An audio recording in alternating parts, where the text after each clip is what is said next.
good morning. It is a Tuesday edition of GCR. I'm Glenn. He's Griffin. Good to have you with us.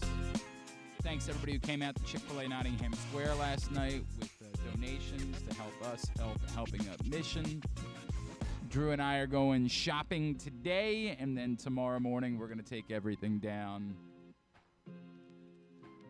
All right, warms my heart. Warms my heart every year. That's all I have to say. I mean, it just means a lot. It really means a lot. Everybody who takes the time.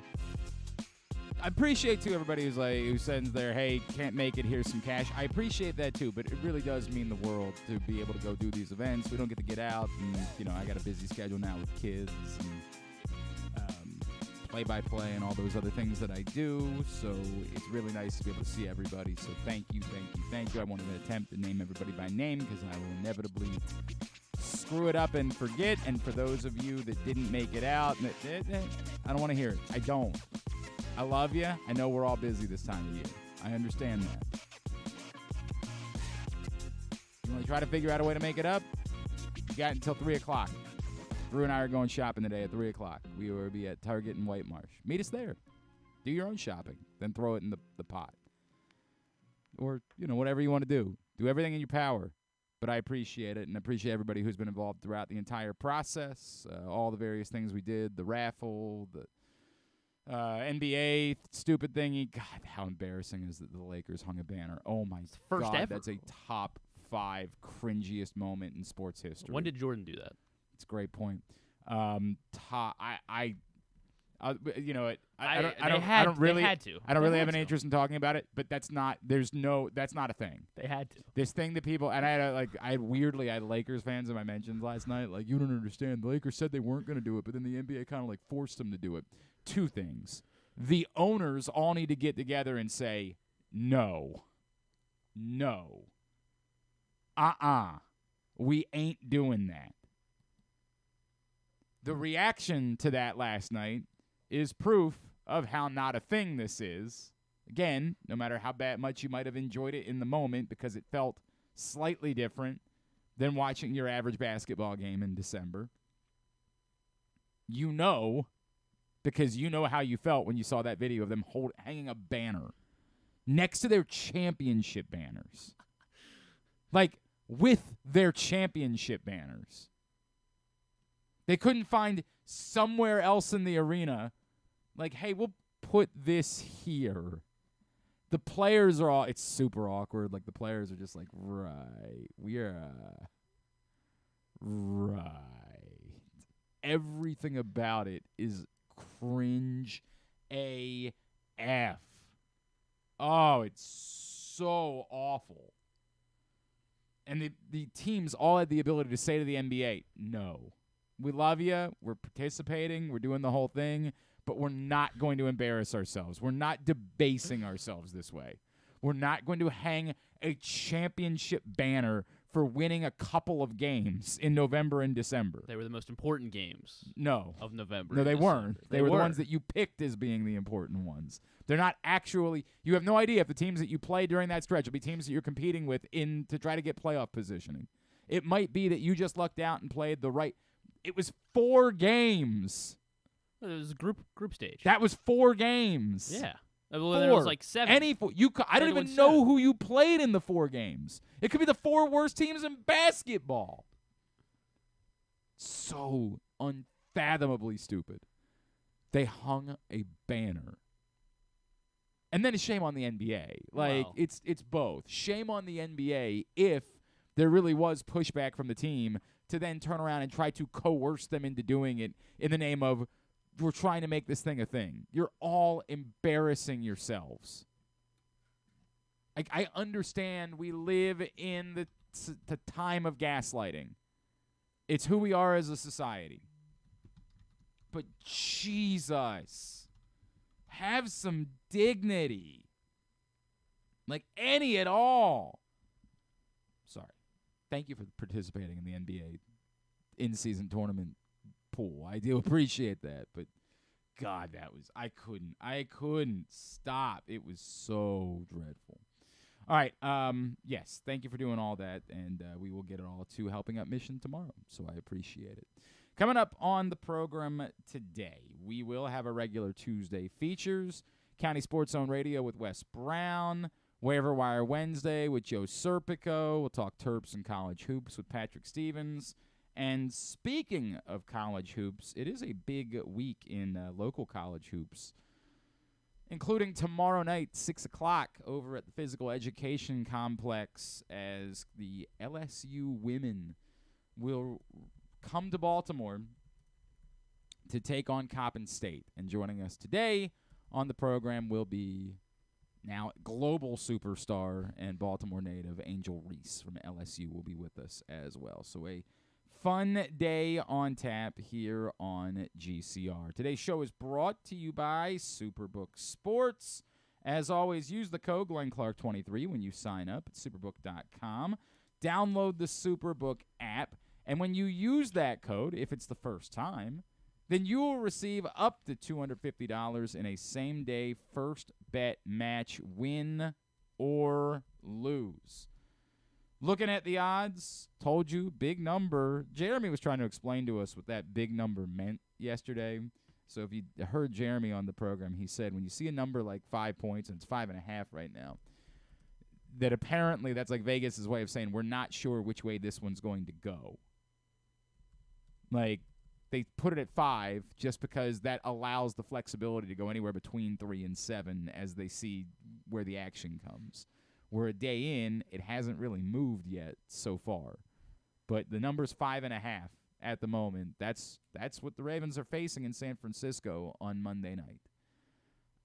I would tell you at the moment, I don't love the Ravens' chances, but 5.5 might be just enough for me to bite. And, like, it's a good football team. They're getting 5.5 points. It might be just enough for me to bite. I haven't decided determinedly yet, but maybe I would say I'm leaning that way. We'll think about it throughout the course of the week. If you're thinking about it again, superbook.com, download the Superbook app, use the code GlennClark23 when you sign up. As far as the football game last night is concerned, absolutely shameful that, and I get it, you all love getting on John Harbaugh. He's done a lot of silly things. I don't know that he's ever wasted a timeout whilst gifting his opponent the opportunity to challenge and screw themselves out of the chance to go for it on fourth down to try to get 7 points. I get it. Done some silly things. Wasted some timeouts. Had some bad challenges. I don't know that he's ever done both at the same time.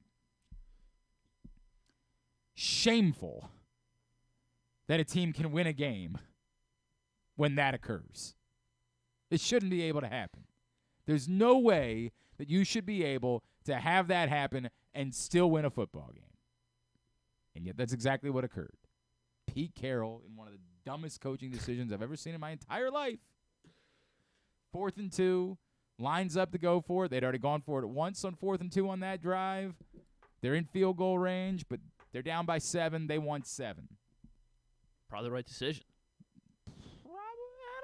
I don't know. Ultimately, you know what? Ultimately, they ended up kicking a field goal and they won the game. Yeah, so maybe it wasn't. Maybe it wasn't the right decision.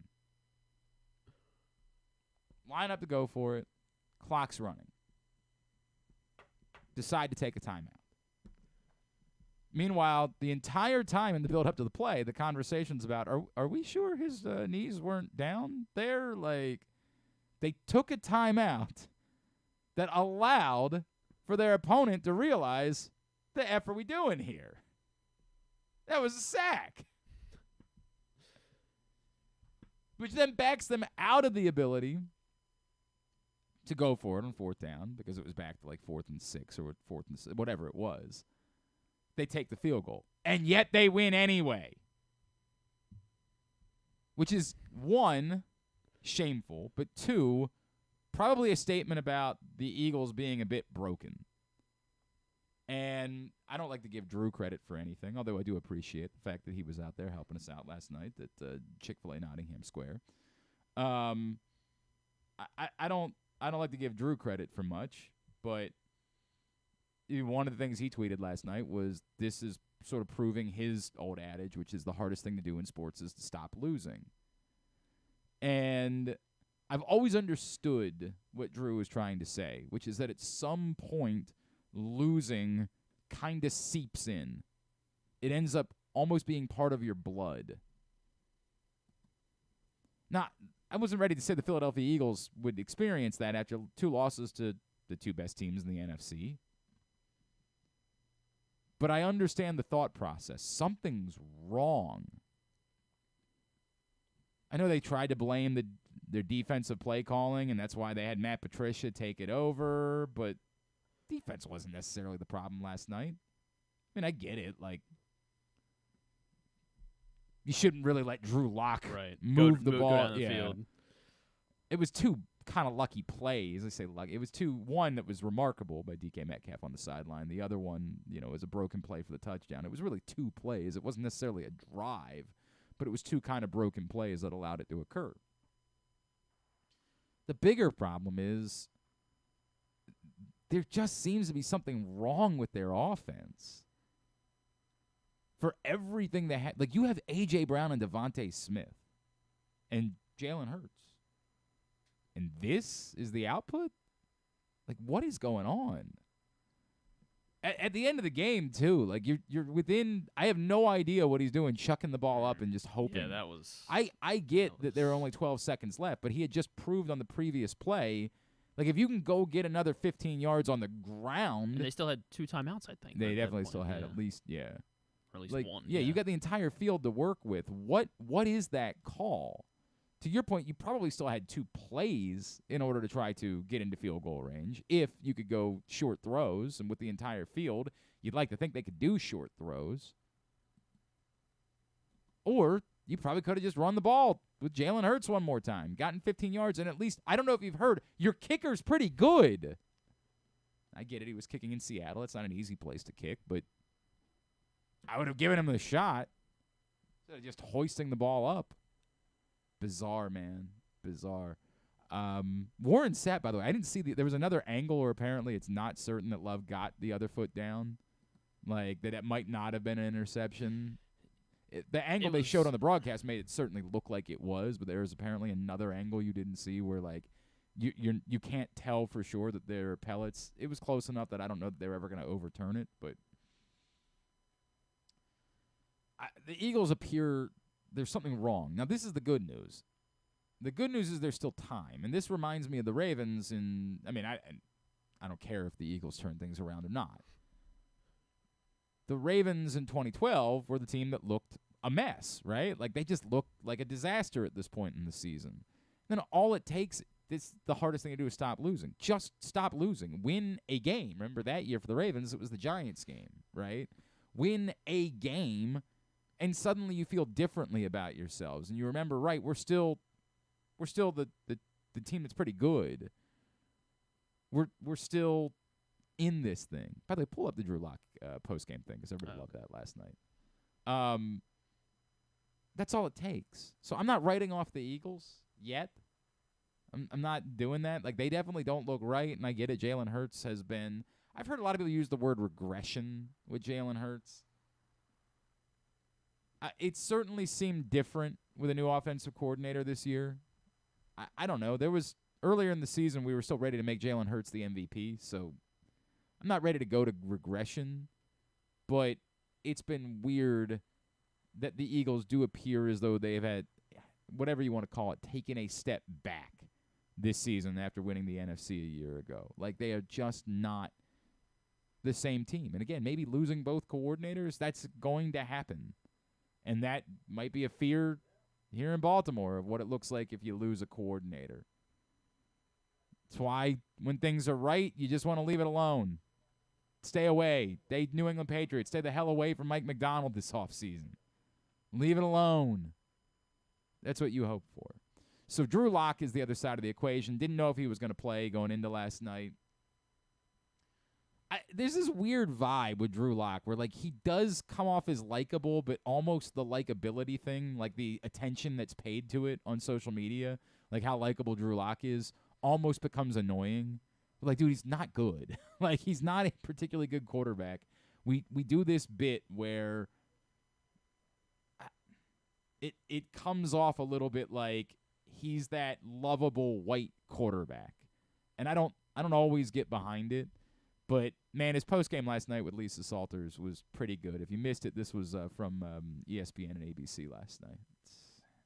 Amazing won't do it justice. Amazing won't do it justice, but amazing also doesn't do justice what the O-line, what DK did on that catch, what the receivers did, what Ken Walker, Zach Charbonnet did all game long, the tight ends, man. It takes a special group to rally around a guy that it's not is coming that's into not his the part. second game of the year, right? Used to the same thing all year long, same cadence, I'm not sure. same spin of the I'm ball. not sure which part everything. that is. Like, she started by just like asking him what's going through your mind. The defense to rally around. That's about other things. I don't really care how he feels about Zach Charbonnet. No offense. I'm sure Zach Charbonnet is a nice guy. He got very emotional in his reaction. Literally, the question was just, can you describe what this is? And he was very emotional in his answer. I don't know if that was another question that she asked, because I didn't watch the broadcast at that point. But I can send it to you. You sure? You sure? Yeah. We'll see. It's been a long time. I'm just blessed. Blessed with a great group of guys, a great city, great coaching staff. It's awesome. It's a wow. Drew, when did you even know you were going to be playing tonight? That's not it either. I don't know what this is. Oh, there's a long story going in that one. Yeah, it's definitely the Lisa Salters interview. I kept the mentality that I was going to play. She just asks, the first question that she asks is, this is you know what, this is on me. It's on me. We didn't prepare this. Here, this part. All right. Is your email open? Yes. This is how we do things around here. Welcome to the show. You probably know that by now. By the way, today's show is also brought to you by your local Toyota dealer and buyatoyota.com. The Toyota Tacoma comes in a range of models and trim lines, so you can choose the perfect Tacoma to reflect your unique personality and driving habits. Check out buyatoyota.com for deals on new Tacomas from your local Toyota dealer today. All right, that one, you got it? Not yet. Stuff loads. It's not even worth it now. Like, this is all of the build-up, and it's not, you can't. Can you just describe what you're feeling in your heart right now? Yeah, it's so hard. It's so hard to describe the feeling of, not playing for so long, or at least what feels like a really long time to me. And then you sit there, you watch games, you wonder, can I do this still? I haven't been out there on the field. That's the human nature of it. You get back out there last week, and I'm like, you know what? I'm the man still. I can go do this. And then you got another test this week where I didn't know if I was going to play or not. Sure enough, ended up playing. We're playing the Eagles tonight. And the boys around me rallied tonight. And it just, gosh, it feels so good. I'm so proud of everybody tonight. All right. Congratulations. It would have to been you. We're all happy. fine if we had gotten it on the first bounce. For the on record, third that was bounce. like the third or fourth question I think she got to. So Was it? yeah, it was. All right. Because the whole interview was like 3 minutes long. So Okay, whatever. That was the one. That one was the one. Again, next time we'll have a pre-show meeting. Next time we'll work on it. How's Thursday coming, by the way? That's coming okay. What does that mean? I mean, I start. The lyrics are coming along. I think they're gonna be pretty good. You're supposed to work with me on that. Yeah, I know. So that's what I mean. So have you? I'm You gonna haven't talk to you after the show. What? For our post-show meeting. I'm festive. Is there a problem? What the hell? Not at all. I was just surprised. Because I don't know if you heard. It's 6 days from Christmas. Yeah. Are you familiar? John Cole. Yeah, clearly John's going to a funeral. John Colson looks at me like I'm the weirdo because I'm festive 6 days from Christmas. That's strange. Like it was March. Yeah, now John's festive. You should wear that in like April. I might show up in April one day. What a weird bit. You look like there's some sort of holiday coming up. What's that all about? Yes. It's not tomorrow. Don't Relax. know if you heard. There is a holiday coming up, and yeah, I'm feeling festive because of it. But I don't like that worry. one. I like that sweater. I like the sweater too. Yeah. I was a big fan of this one, the Spider-Man sweater. Yes. So have we of the things that we assigned yesterday? Yeah, I didn't find the Malort yet. I mean, you didn't find it yet. The liquor stores I checked, I didn't find it yet. What about the other stuff? What was the other stuff? Did you talk to John Proctor? Oh, no, I did not talk to John Talk yet. to- I'll talk to John. So you did nothing. No, that's not true. Well, what did you do? I started working on the lyrics. I have the lyrics all ready to You were go. supposed so to we do can that start with looking. me. Yeah, I know. Well, I'm not finished yet. It's not about being finished. You were supposed to do that with me. Then I guess, Together. all right, then I'll just go ahead and say nothing since No, I don't think there's a correct answer here. There is the correct answer would be that to report back on all of the things that you had done, but we haven't done that. So then the answer would be, Supposedly no, yeah. I mean, I don't understand why this is hard. What am I missing here? Well, I don't understand what you want done. We still told got 2 you. days. I told Griffin, nothing works on that time frame, ever. This is nonsense. This is millennial gaslighting. I got 2. It doesn't work like that. I can't believe you'd be this far into doing this and still think that you could pass that off as being a thing. You know better. We gotta be on top of things. We gotta be all over it, right? Right, Like, that's why yeah. we report about the things that we did. Right. And when I don't get those reports, I get a little nervous. I get a little apprehensive that the answer is because we're not doing anything. Okay, so the Total Wine in Towson, they don't have Malort. So we're 0 for 1. And the liquor stores at back home don't have it. There's a couple more in Towson. I can look That's around. that would be a bit surprising that Total Wine. It's a big one. I know it. I was surprised by that one too. You're sure? I'm sure because I asked the guy. He searched it and computer said no. There's never been a time that I haven't been able to find something at that place. That place is massive. I don't know. Malort seems. It's not that. He had no idea what I was talking about, so It's a bit more concerning. that he didn't know But what Malort was. that's a them problem. I'll let them deal with that. That's not going to be a me problem. I'm not worried. I got plenty of me problems. You say you're not worried. Someone needs to be. We need to have somebody who's worried. Doing a drinking show on Thursday. Probably. It's not coming together quite the way that I wanted it to come together. But there's nothing that we do better than just throwing us together at the last minute. That's who we are. Yeah, that is. One day. See One how day. Old Dominion blew the Toastery Bowl yesterday? I didn't pay any attention to They Old Dominion. But and they the pulled a Toastery Bowl. Ravens versus Dolphins. They were up Mhm. 35-14 in the fourth quarter, Shameful. I would probably and Western Kentucky came all the way back. the biggest comeback in Toastery Bowl history if I had to guess. You might be right. I think it's the first ever Toastery Bowl. I don't think there have been other Toastery Bowls. They should cancel it. Pretty Don't sure. do it again. Ridiculous. As far as everything from yesterday's lease announcement is concerned, 2 things. One, the question that I got yesterday that I did admittedly find to be odd, why wasn't John Angelos involved with any of it? And I don't have the answer. And it does seem strange, like particularly considering how important it was to John Angelos to have his face up on the board on the day that they announced the MOU, Memorandum of Understanding, back in September. It did seem weird. Now, he put a statement out in a press release. Most importantly, I'm happy we can deliver on our promise to fans of keeping the Orioles here for 30 more years, marking the 100th season of the team in Baltimore.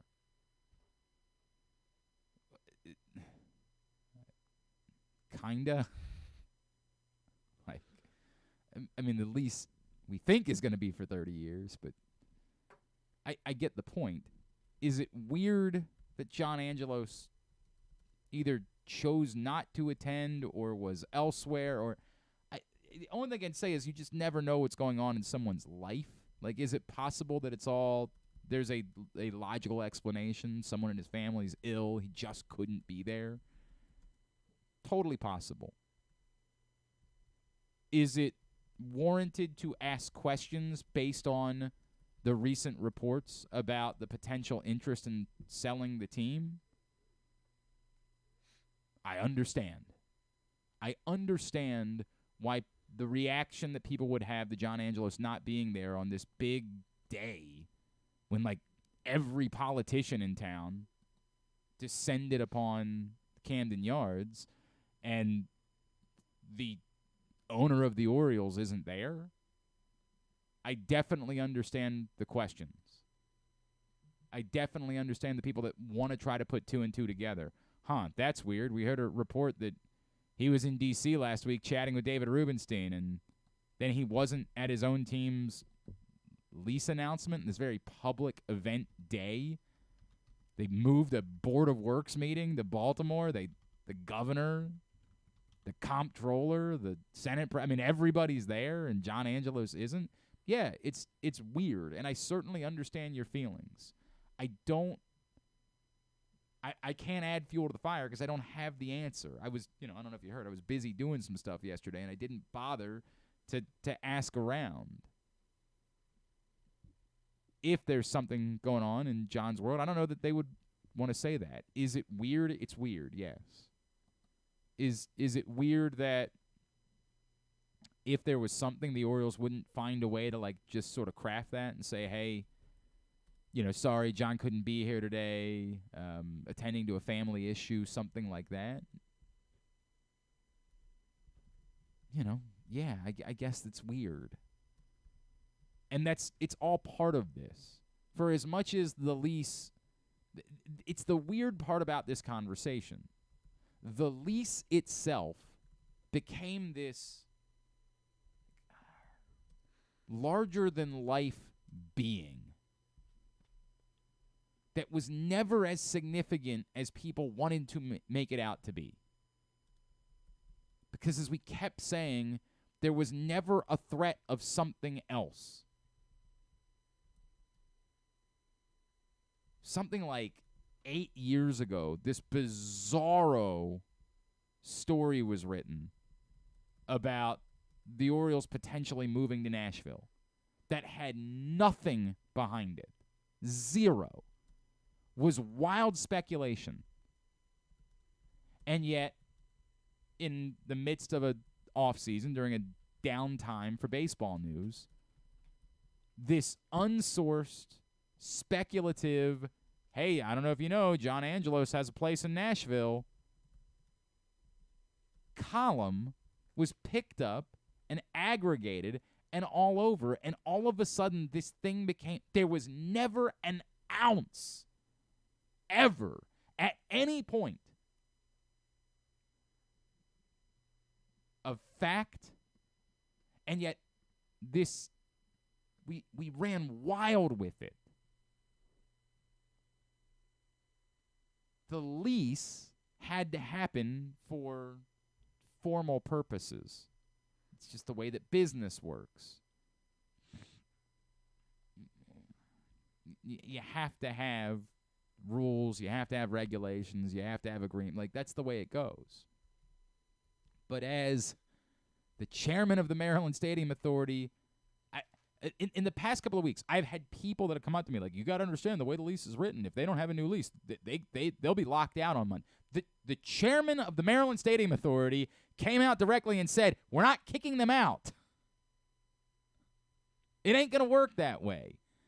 The lease, as much as I understand for factual reasons why it is that reporters had to say the lease is up, there's a deadline, whatever you wanted to say, it was never actually real.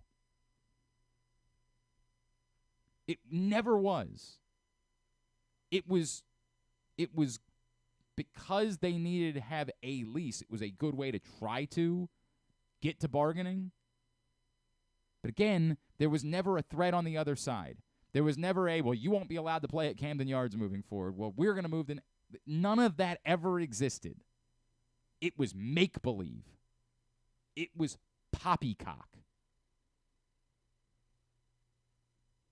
And by the way, what I appreciate about both sides is that they never played into it. It would have been easy for negotiating reasons for the Orioles to have flirted with somewhere else. Say whatever you want about John Angelos. He's been steadfast about this. At no point did there ever exist any ounce of, well, I hear the weather's nice in Nashville. I hear they're looking for a team in Charlotte. I hear Portland wants to get into the baseball business. That never occurred steadfast, publicly, privately, every time. And yet we still allowed this nonsense, this fantasy, to play out in the back of our minds. Not mine, but many of you. Hey, man, I'll believe it when the lease is signed. No, nothing, never, not once did there ever exist a suggestion of anything other than the Orioles being in Baltimore. Other than this bat-ass, bizarro conspiracy theory column that was written a few years back that had no fact behind it. It was just nothing other than, John Angelos also has a place in Nashville.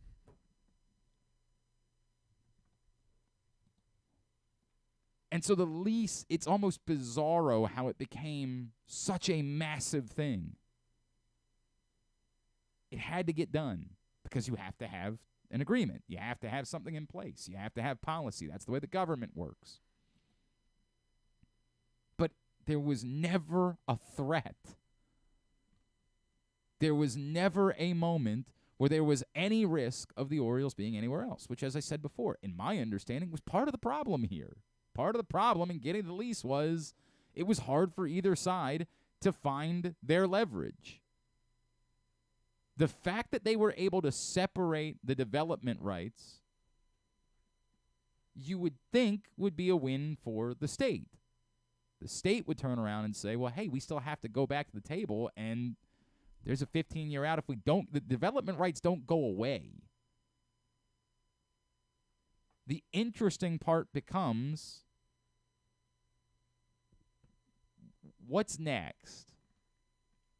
John Angelos says the team isn't for sale. He's not looking to move the team. Is that true? Is that what you say because you don't want any more information to get out publicly because you've zeroed in on what's going to happen and so you just want to try to keep it as close to the vest as possible? That's the next sort of interesting part of this story. Who will the development rights be negotiated with? Will it be with the Angelos family? Will it be with a new group of owners? And is that part of the reason why they were able to separate development rights from the lease? Is part of it just an understanding of, hey, dude, we're not moving. Let's just get this done and we can buy ourselves some time to figure this out. The Orioles, as a lot of people pointed out, never really presented like a formal plan for development. They never actually, and that was also, I know, part of the frustrating part about this for parties involved, was like they never came to the table. The way that we saw what Harbor Place is going to look like, the Orioles never came to the table with, they keep using the words live, work, play, or comparing it to the Battery in Atlanta, but they've never actually said, here's the vision for Camden Crossing. Here's what Camden Crossing would look like. So it might just be a lack of the plan. And they say, hey, look, we'll talk to you about it, but you got to present a plan. And the Orioles said, all right, we're not ready, so let's get the lease part taken care of, and then we can come back to the table and we can talk about what that would look like. The 15-year option probably will still lead to a few people who will traipse in fantasy, who will traipse in, wow, they're gonna leave. This is just, there are people that exist that way. That's who they are. The interesting part will be, okay, this is done, now what? Because without the development part of it, the Orioles are likely to claim they still don't really have new revenue streams. The lease getting done, if you were hoping the lease getting done would be what would lead to the Orioles suddenly spending money, there's no new revenue. So I think you're going to be disappointed by that. It's good to have this done, but what's next? And I think that's the question that permeates and we find ourselves in conflict because this feels like it should be the time where there should be an aggressive next step for the franchise. That for the organization, there should be a next step to this. There should be a, are you now ready to, you've got a core, we'd like for you to build around that core and go try to win a World Series. Well, you got this taken care of. So, like, now that this is out of the way, can you get back to that? I think we're going to be disappointed. Well, they did get themselves a pitcher yesterday. You kept asking. You kept saying, when are you going to trade for a pitcher? We've been asking for it, and they did it. So, splash. Yeah. kind of on you.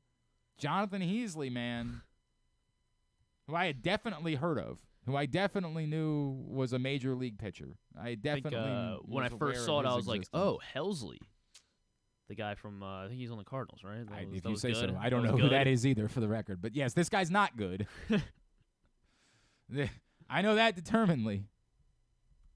Was a reliever last year, started the year before that. Wasn't good in either role. As bad as a starter, maybe worse as a reliever. So they got that going for him, which is nice. Actually, his 7.20 ERA last year only came in 15 innings, so I don't know. Maybe he was a good minor league starter last year, and I just didn't look at his minor league numbers, so I have no idea. But they got themselves a pitcher, baby. 3 years of major league experience. His minor league stats not good. Oh? 6.85 ERA in 94 innings last year. Yikes. Did have a save. He's got that going for him, which is nice. We can file that away. In 2022, started 21 games for the Kansas City Royals, pitched to a 5.28 ERA and a 1.49 whip. We're just burying this guy. I mean, look, leave no stone unturned, right? Like, this is one of those, if this is a guy that you scouted well and you want to try to, we think he throws one pitch particularly well, let's bring him into our system and work. I'm not saying don't do it, but for me to believe that he's a thing, no, there's no reason for me to believe that he's a thing. We need more answers. The lease is fine, but again, the lease was, I don't want to make it seem like, to say it was a formality is the wrong word, because there were enough troubles during the process that no one involved would be comfortable with you saying it was a formality. But they were never going anywhere. There was never, they weren't playing at CCBC Essex this season. Would be cool. They were, I guess. They weren't moving to Raleigh. Like, there was those things were never occurring. So in that way, the lease is a formality. It felt like this just over the top thing that hung over this franchise, but it was more of a formality. Now the question is, what now? Like, with that out of the way, what about the baseball side? What about who's running the team? Who's owning the team? What about all of these things? And the fear that I think Orioles fans have, rightfully so, is that those questions shadow this time frame that you have where you'd like to capitalize on the absurd amount of young talent. And that if it takes another couple of years to sort out ownership or to sort out finding new revenue streams, that by the time you get to that point, the clock's run out on Adley Rutschman, Gunnar Henderson. Now you got to move those guys, and you were never able to capitalize on it. I'm not trying to be the panic. I'm not trying to do that. But that fear, I understand. That fear is far more realistic than any fear that you had that the Orioles were going to move. That fear, they got to prove is wrong. Their history is that they haven't capitalized on these things. And so far, they're not doing so again. I hope that changes. I hope the process speeds up. But this is off the table, and now they got to get to that. All right, when we come back in, we're going to get to County Sports Zone Radio. We're going to talk about what's going on in the world of high school sports locally. It is a Tuesday edition of Glenn Clark Radio. Hey Ravens fans, looking for the perfect new game day brew? Get a Guilford, Baltimore's finest craft beer during the next home game at the bank. That's not all. Gather your flock next home game and check out Guilford Hall Brewery's brand new bar, the Gilly Nest, located near Section 505. No tickets? No problem. Enjoy all Ravens games all season long at our restaurant and brewery in Station North. Guilford Hall Brewery, European tradition, Baltimore charm. Come for a game, stay for everything else. Book an unforgettable fall getaway in Charm City. Enjoy only in Baltimore festivals, mouthwatering eats, and endless entertainment. Treat yourself to a staycation in the heart of downtown, or try one of the city's many charming neighborhood hotels. And don't miss out on packages for free parking, breakfast, and more. Plan your stay at baltimore.org/hotels.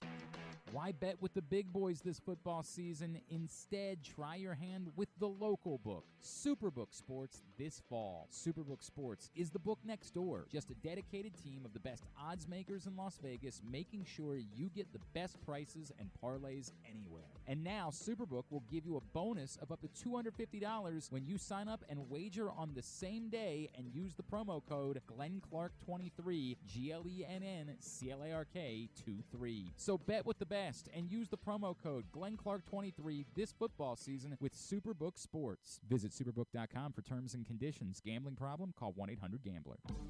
6 chicken tenders made from fresh, never frozen Royal Farms world-famous chicken, a family-sized order of Western fries, honey mustard dipping sauce, and a 2-liter bottle of Dr. Pepper. It's Royal Farms' new Tucker's Tenders Meal. It's Justin Tucker's favorite, and at only $19.99, it'll be your favorite meal, too. The new Tucker's Tenders Meal, available only at Royal Farms. Now you can kick back, relax, and eat like a champion.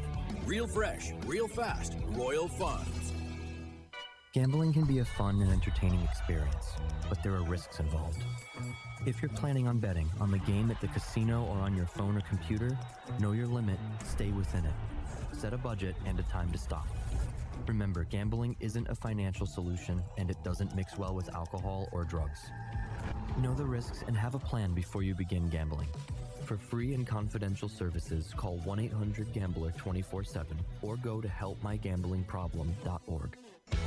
Brace yourselves for an unparalleled game day experience at the new Green Turtle Bet Park Sportsbook in Canton and Towson. Experience the thrill of live, in-person betting with Baltimore's only state-of-the-art Vegas viewing TV experience. Choose between a person-to-person experience with their on-site tellers or the convenience of their self-bet kiosks to place your bets. Gather your betting buddies and head over to the Green Turtle Bet Park Sportsbooks today. Green Turtle Bet Park Sportsbooks in Towson and Canton, the ultimate destination for game day excitement, great food, and live in-person betting. Must be 21. Please play responsibly. Gambling problem? Go to mdgamblinghelp.org. What company has the expertise to make your home healthier by purifying your air and killing all viruses, allergens, and bacteria? A.J. Michaels, Heating and Air Conditioning in Baltimore and Annapolis. ajmichaels.com. Make the most out of every day in your Toyota RAV4. Available in hybrid or gas-only models. A RAV4 can get you where you want to go in style. Check out buyatoyota.com for deals on new RAV4s from your local Toyota dealer today. Make sure you're tuned in every Tuesday for PressBox Fantasy Football analyst Joe Serpico to get you ready for your Waiver-Wire Wednesday, brought to you by Live Casino and Hotel. And if you have other fantasies you want fulfilled, subscribe to Glenn and Jeremy Kahn's OnlyFans page at... Wait, are people supposed to know about that? All right, back in here on GCR as we continue on a Tuesday edition of the program. And every Tuesday we get caught up in what's going on in the world of high school sports locally. With our friend from County Sports Zone, he is Mr. Wes Brown, and he's back with us now here on GCR. Wes, it's Glenn. Happy holidays to you. How you doing? Wes, you there? What's going on? We lose Wes? What? Wes, Yep. I think you're muted. Oh, there we are. Wes, what's going on, man? Everything good? Yep, good. Excellent. It's good to hear from you, Wes. So I guess we shouldn't be surprised. Mount St. Joe off to a great start. They do a lot of winning under Pat Clatchy. Yeah, for sure. Kind of continued that last week with a big, win over Archbishop Spalding by 10 points. Some narrow wins in there, but 9-0 now with 6 wins over league teams. You kind of mentioned last week, so many league games early is kind of surprising. That's wild, right? Off of that hot start. Is it safe to say they're the team to beat in the MIAA? I mean, at this point, yeah. I mean, someone else would have to really step up to make a case for that. All right. Not the only big news on the boys basketball side. A big matchup between Paint Branch and Seneca Valley. Yeah. We had highlighted one of the Paint Branch athletes last week for a huge rebounding effort, but this time a tight game against Seneca Valley. They had Olivia Ariengo go for 19 points with 5 made threes. And Isaiah Lee had 11 points, 3 rebounds, and 3 assists, on top of hitting a game-winning layup at the very end. So exciting action, all around for Paint Branch so far this year. On the girls' side, Flowers with just a blowout win. Yeah, 70-31 win over Eleanor Roosevelt. I mean, especially in PG County this year, boys and girls, we've seen a lot of wild scores come through. All those on County Sports Zone, but. A dominant win over Roosevelt there. Kyla Graham, second game in a row with 21 points, and Elena Joy with 13 points, 10 rebounds for a double-double. They're another team off to a hot start here in Maryland play. Chatting with Wes Brown. It's County Sports Zone Radio here on GCR. Athlete of the week, we head to Anne Arundel County. Yeah, Shamar Johnson, someone who was pushing for the league record in rebounds last season.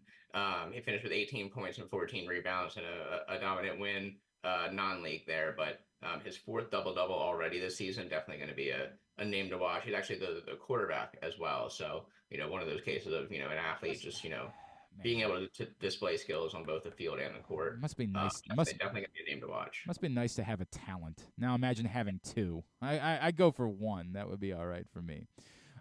So obviously basketball season continues. We talk more about that in a second, but this is, I know, an important week, and I know County Sports Zone very involved because it's also National Signing Day. This is the early period, correct? Yep, the early period for football. And that is tomorrow. So you guys are all over it. I guess walk me through. I'm sure there are some ones that we already know, and there are some big commitments that have already been announced, and they're just putting pen to paper. Is there anyone in Maryland that's uncommitted at this point that we expect to make an announcement tomorrow that's still significant? Yeah, some guys like Logan Bennett is one person out of St. Francis, decommitted from Michigan State, and he's been doing his due diligence here. He's going to be signing early, I believe, and there's a number of players across the state, public, private, that are going to be officially making their decisions. Commitments are the kind of thing where some guys will commit really early on and stick with it. Some will flip throughout the process. Some will flip late. But yeah, I mean it's always a big day when kids are finally able to put pen to paper and make those decisions. And with the transfer portal and all that, you never know how long it'll last anymore. But right. Yeah, we at least know where you're starting your college career now, where the first place is going to be. Just on Logan Bennett, and he's an offensive lineman. Maryland is now in play for him. Is that correct? Yeah. He actually officially visited recently with Maryland. He kind of had visited a little bit here and there, but once he decided to back off the Michigan State commitment, he's kind of talked to Maryland a bit there. Curious to see if anyone else maybe popped up late for him, but Maryland is definitely a team in play there. All right, they could use some offensive line help. Perpetually. We'll repeat that again next year. And then, correct me if their quarterback at St. Francis, Michael Van Buren, he ended up Mississippi State after he decommitted from Oregon, correct? Yep. He took a pretty quick visit there after his decommitment and committed there. Mississippi State's got a few other prospects that people in this area might know on the team as well. So not necessarily a huge surprise, but one of those late cycle flips. All right, so you guys are going to have coverage of National Signing Day. Walk me through what that's going to look like with County Sports Zone. Yeah, so County Sports Zone is going to be highlighting, players from all schools in the area, signing at all different levels. We actually invite people to, submit who's signing where, if they have any of that information. And we're going to just be highlighting, who's ending up where officially, and talking about where some of the, top talent. Obviously, like you said, it's a national thing, but especially in this area with some of the key talent we have at all levels, it'll be interesting to highlight where everyone's going to be going next year. All right, so walk everybody through, websites, socials, everything, so that they can be glued in with your coverage of National Signing Day tomorrow. Yeah, so everything can be found at countysports.zone and CSD scores on social. And then I'm W_Brown21 on Twitter. And then what else? Of course, they can always find all of the schedules for every winter sport, everything like that, scores, all that sort of stuff too, correct? Yep, everything on County Sports Zone. Even some leagues have already gotten us some spring schedules, and we'll keep adding those here towards the end of the winter, the end of the winter season. But yeah, basketball, wrestling, all that sort of in play right now. And obviously, I know next week is a big week with the big Governor's Challenge event down on the Eastern Shore. I'm sure we will talk about more of that next Tuesday. Wes Brown, happy holiday to you and all of yours. Appreciate you as always. We will talk again next week, all right? Yep, you too. Wes Brown, County Sports Zone, with us here on GCR for County Sports Zone Radio.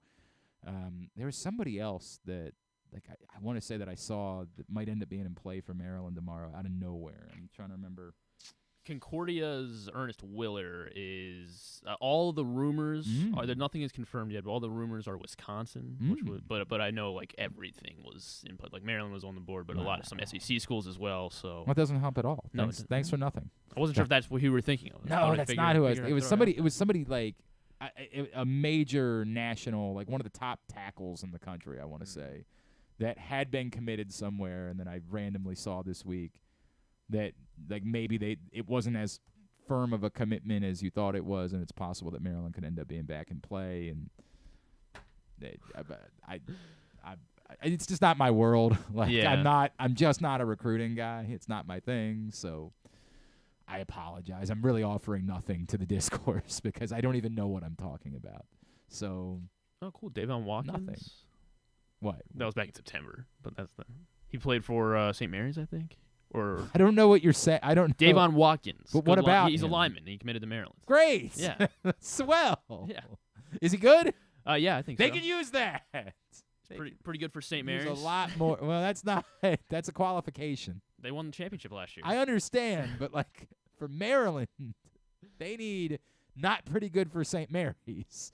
They need extraordinarily good. They need a lot more of that moving forward. You're gonna feel dumb with Davon Watkins. Maybe he will. I don't know. It's not on MJ me. Morris throw for 5,000 next year. I don't know anything about it. You didn't sell it well.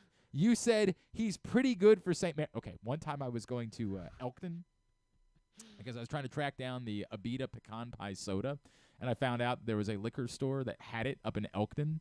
And so I looked on the internet to say, hey, is there anything else to do in Elkton? I've never really spent a lot of time. Now, of course, I've been to Fair Hill. I've been to the Maryland 5-Star. It's a lovely place. But at the time, I hadn't been. So I look up what else is there to do in Elkton. And the first thing that comes up is a putt-putt or a batting cage or something like that. And the first review is not bad for Elkton. And I was like, yeah, that's not really selling. Yeah, but if you're going to Elkton, that's not. I understand, but it's not a great sales pitch for spending time. And what you just did there, I would say, is similar, right? You just needed to give a bit more in your sales pitch for how talented this young man is. Today's show also actually not brought to you by, but a reminder: Stan the Fan, Charles, Ross Grimsley, Luke Jackson. They got together yesterday, as they do every Monday, to talk baseball. You can check it out. Facebook.com/PressBoxSports, YouTube.com/PressBoxOnline, or PressBoxOnline.com/video.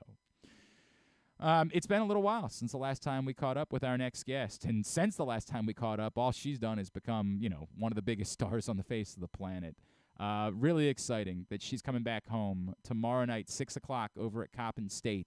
The Eagles will host the LSU Tigers and Baltimore's own Angel Reese, who's back with us now here on GCR. Angel, it's Glenn in Baltimore. It's so great to catch up with you again. Thank you so much for taking a couple of minutes for us this morning. Hi, good morning. How are you guys? I am great. I hope you're doing well as well. First of all, happy holidays. I know it's a busy time. You've played in Baltimore before, obviously, right? When you were at Maryland, you got to come back and play at Coppin. But coming back now after everything you've accomplished and sort of reaching the mountaintop and now knowing kind of how important you are to young people in our city, does it mean something a little bit different coming back home this time? Yeah, it means a lot. I mean, of course, all of that I've accomplished over the past year has been amazing. And just being able to do everything that I've done has been an honest blessing, but I wouldn't be who I am without Baltimore, and they support me so much and have been my rock through everything. So being able to come back was important, especially as a senior, and being able to go through all my college years and actually come home and play in front of everyone is going to be great. So I'm super excited for tomorrow. Have you, talked to is there anything that you guys are going to be able to do as a team? Is there anything about Baltimore that you've wanted to show your teammates and you're going to have the opportunity to do it while you're home?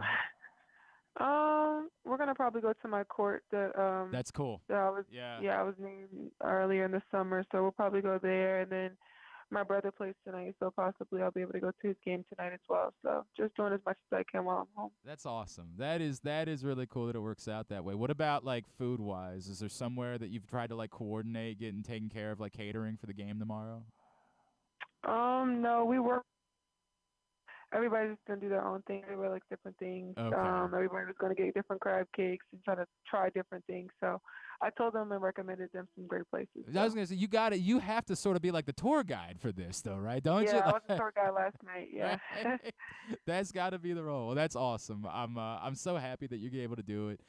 Can you, Angel, as you have moved on in your basketball career, how do you carry? I think we see it. I think we know the answer just from watching you play. But to you, how do you feel like you carry Baltimore with you every time you're on the floor? Trash talking. I mean, everybody knows that's what Baltimore does, and everybody from Baltimore does that. I think it makes you who you are. It makes you tough. I remember my freshman year at St. Francis and going into playing at the Dome and having a trash talk, and everybody was trash talking to me. I was like, yeah, I got to get this in me, and understanding what it means, and you can't back down to anyone. So just trying to do that as much as I can, and I think that is what has brought me to be who I am, and I've always been able to represent that as myself. So we have to get the important question. We had Juju on last, I want to say February, and we asked him then, when you guys were growing up, who was the better trash talker between, what did that look like when you were growing up? And he said, quote, "She got that spice from me." Unquote. He claims that you get your trash talking from him. No, he doesn't even trash talk like that. If you look at him on the court, he doesn't. I think he's added it to a little bit to his game, but he's like my mom. My mom is more quiet and not as rowdy and stuff. So me, I like the trash talk, but he's definitely added it. If you ask anybody who has that dog in them, it's me. All right, who is the one, who's the player that you most enjoyed jawing with in your life? Whether it was a teammate, whether it was, I remember talking to Diamond Miller. She said that, you guys in practice would get after it a little bit. Who's the one? Oh, yeah.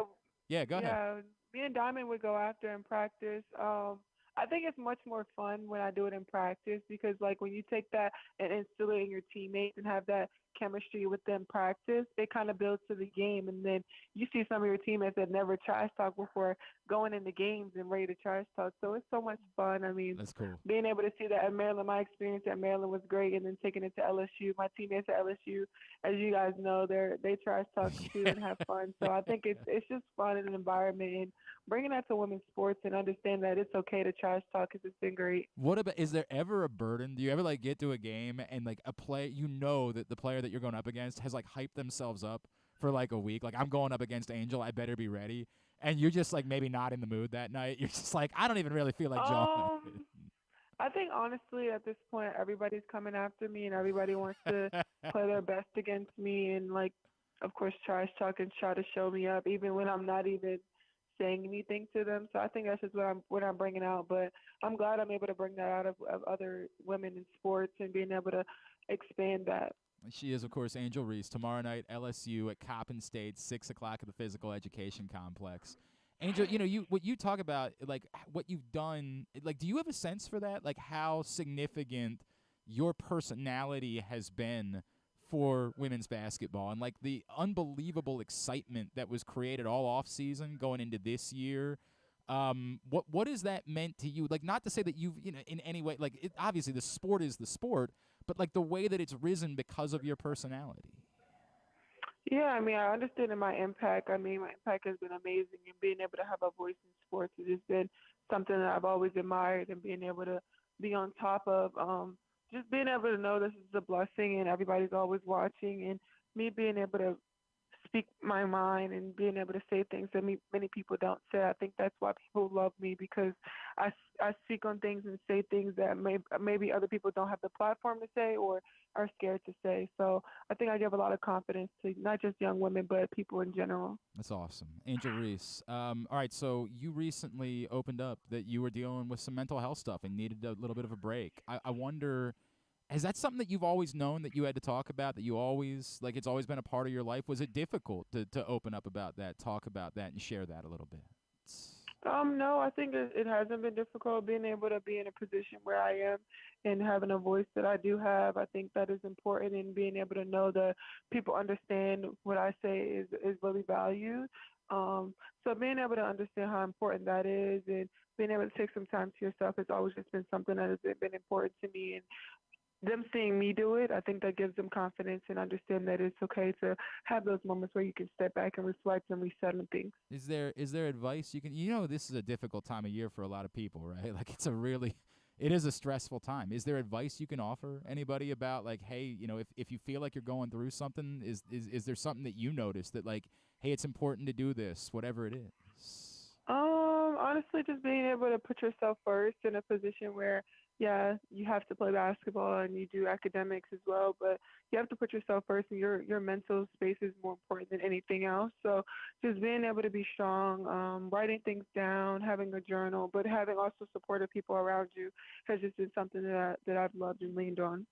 You talked about your relationship with Shaquille O'Neal, which I think is like the coolest thing in the world. Like, I can't even imagine having that guy to lean on. Can you explain to everybody how that came about, and what's it been like to be able to reach out to, like, one of the most amazing figures in modern sports history when it comes to going through things? Yeah, I mean, just being able to, of course, have one of the best players ever to play the game in my corner through everything. I mean, understand that he loves me beyond me being a part of Reebok. He has always built a relationship with me before even signing to Reebok. So having somebody that has been through the things that I've been through, he shares his stories with him and Kobe and his experience in the finals. And we talk every day. Wow. He tells me he loves me and he wants the best for me. And even if I was to never touch a basketball again, I'll always have a job, and I'll always have somebody that will be in my corner. So understanding that somebody genuinely cares about me in the world beyond basketball, and understanding what it takes, and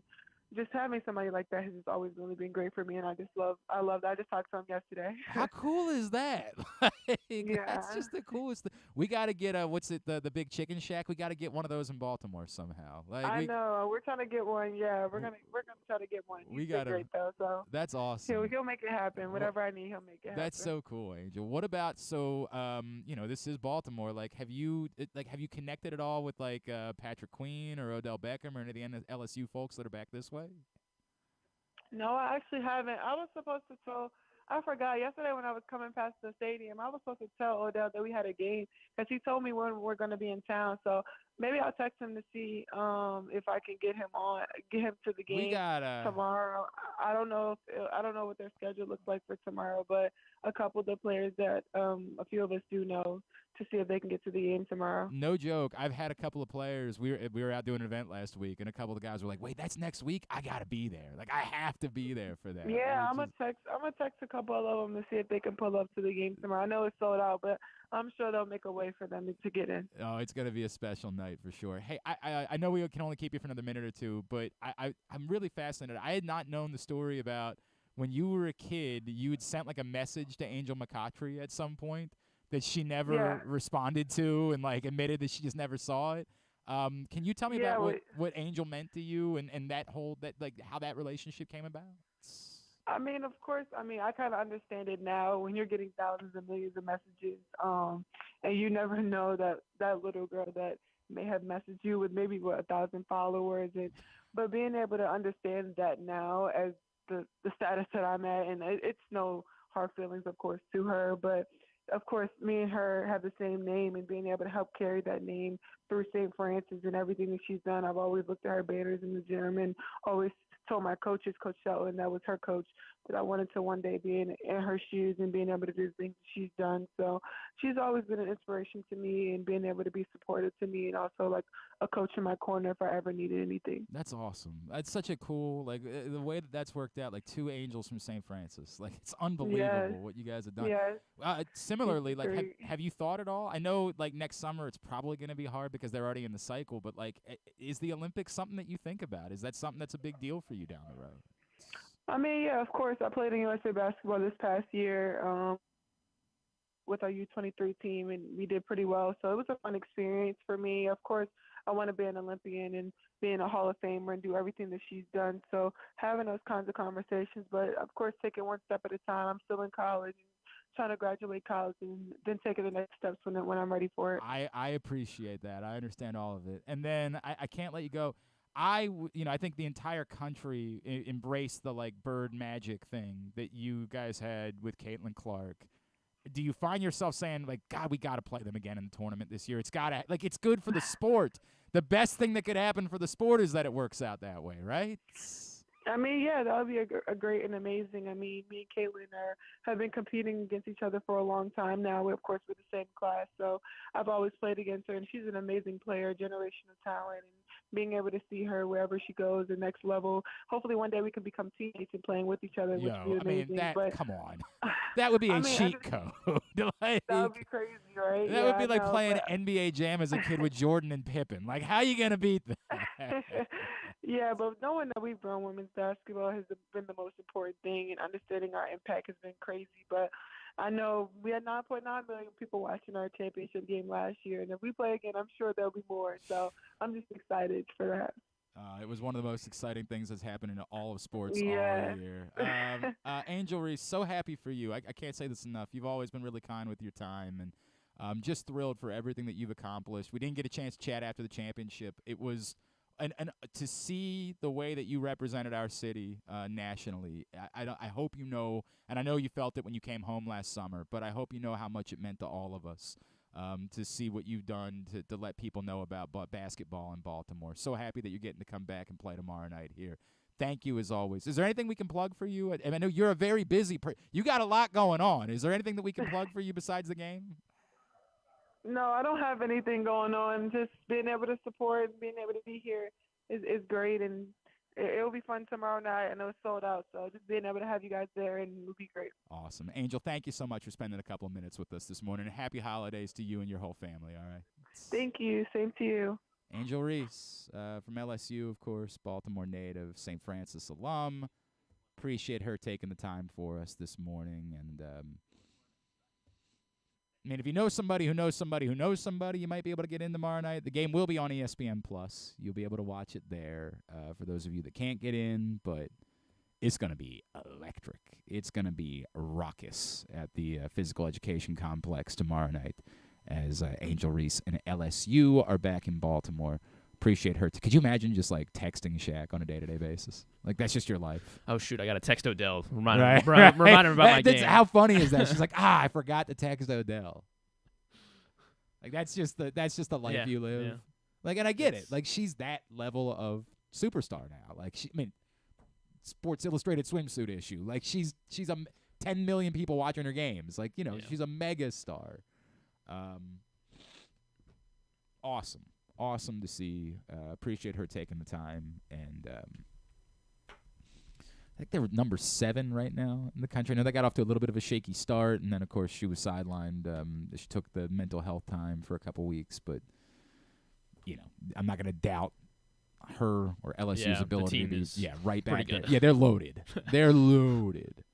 It's not just Angel, right? Like, they are loaded. So I'm not going to doubt their ability to be right back there. What did Caitlin Clark do this weekend? They played like a game in Minneapolis, and she did. Oh God, it's you can't even remember. This is how good Caitlin Clark is. When she does something, you're just sort of like, sure. How is that any different than any of the millions of other things that she's done? She was named Big Ten Player of the Week. Sure. Pretty good. 38 points.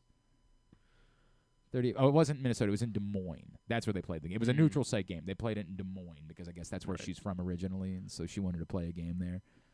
38 points. Sure. Why not? And I think there was one that was just absolutely launched. I mean, it was a Steph Curry type of, but that's what Caitlin Clark does. She's very much worth the price of admission. They're playing at Maryland this year, right? Yes, they are. I believe February something. I'm trying to go to that one when Iowa comes. I really wanted to go to both, Park. but of course, like Jerks 105.7 scheduled me for tomorrow night. Unbelievable. Well, I'm still considering sending the hot text over to Coppin where, like, could you let me come in for like 20 minutes? Yeah. And then I'm just gonna have to check out because the show tomorrow doesn't start until 7. So I'm thinking that maybe I duck in for like a couple of minutes and then go over. But we got a lot, tomorrow morning I got to be down at Helping Up Mission. Then we got this pesky show that I keep being told I have to be here for. And then, I guess you don't have to. We found ways around that. So yeah, we did. And you just want to be driving around. Yeah, right. So, well, I mean, the truth is I just have stuff I got to do. It's like trying to do this basketball doubleheader on Friday that I want to do. Like, I really want to do it, and then I'm like, and then I remember that Stan and I have to do picks for PressBox at some point this week. Yeah. And I can't really do it on Thursday because I'll probably be asleep on that couch on Thursday afternoon. So we'll probably have to bump that to Friday morning because we're taking the day off. And then I got to remember who I forgot to buy presents for. Forgot my brother-in-law until last night. I had to pay $20 shipping to get it here in time. It's worth it. I don't know if your gift's getting here in time. It's not. Don't. You got nothing, me a gift? nothing significant. Don't think that you have to race out and get me something. It's nothing. It's just a little thing. All right. No. I'll find something. I'll find something. No. Yeah. It's the last thing I need is gifts. Trust me. Like I don't need more gifts. I'm touched. Thanks.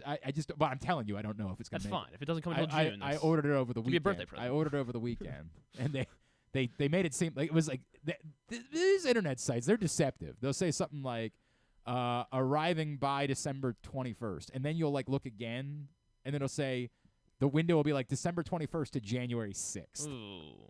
And I'll say that's big window, guys. Couldn't maybe narrow it down a little bit from there? Then I also do the bit where like I don't open. So I've been getting packages like the gifts that I got for my wife and I got for the kids to give my wife. They're all in boxes because I don't want to open them because then she'll know what they are, right? Then the problem becomes when I open the boxes and find out like they're the wrong things, and I didn't. They've been sitting. If I had just dealt with it in December. And establish like a neutral zone with my wife, like, hey, this part, you can't look at this part of the house because that's where I'm keeping your gifts. Well, it's not too late, is it? If they're not right, they're not. We're not getting them. I'm not getting the right thing in time for Christmas. Okay. Like That's it's gonna fair. be one That's of those. fair. Hey, this got screwed up. Sorry. That's happened before. There was something that I ordered. It was okay. We had a song when we were dating, and they do like one of those. Like we'll put the lyrics of the song over top of a picture of you guys and create like a nice thing to hang on the wall. Beautiful. Yeah, it was sort of saccharine sweet. Until I opened, on Christmas Eve when I went to open the box. It's like the wrong lyrics. The picture was like, this also happened yesterday. I had people that reached out like, hey, are you going to have pictures of Michael Pierce that he could sign? And I was like, I haven't even thought about that. But that's something that Chris Ruling does from Grade 8's Memorabilia, and we do shows. By the way, Tyus Bowser show tonight, Hamilton Sports Bar and Grill. Come join us. Should be a good one. I'm just trying to make sure that we don't. Nope, still waiting on an answer. Okay. Still waiting. I will let you know as soon as I know. Tyus will be there. Tyus will definitely be there. Scheduled to have a special guest with him. We'll be at the Hamilton Sports Bar and Grill, Harford Road. I'll be looking very festive, which apparently is weird. But he's very taken aback by how festive it's not even I am. December 20th yet. It's too soon. It's the week of Christmas, man. Come join us. Tyus Bowser Show, partnership of PressBox and Grade 8's Memorabilia. It's brought to you by Superbook, HelpMyGamblingProblem.org, and AJ Michaels. But Chris always thinks to bring pictures out. And somebody reached out. I'm like, I don't know. So I was like, all right, I'll figure out what I can do. And so I sent a thing over to Walgreens, and I said, hey, could you print out 20 8x10s and then a handful of 4x6s?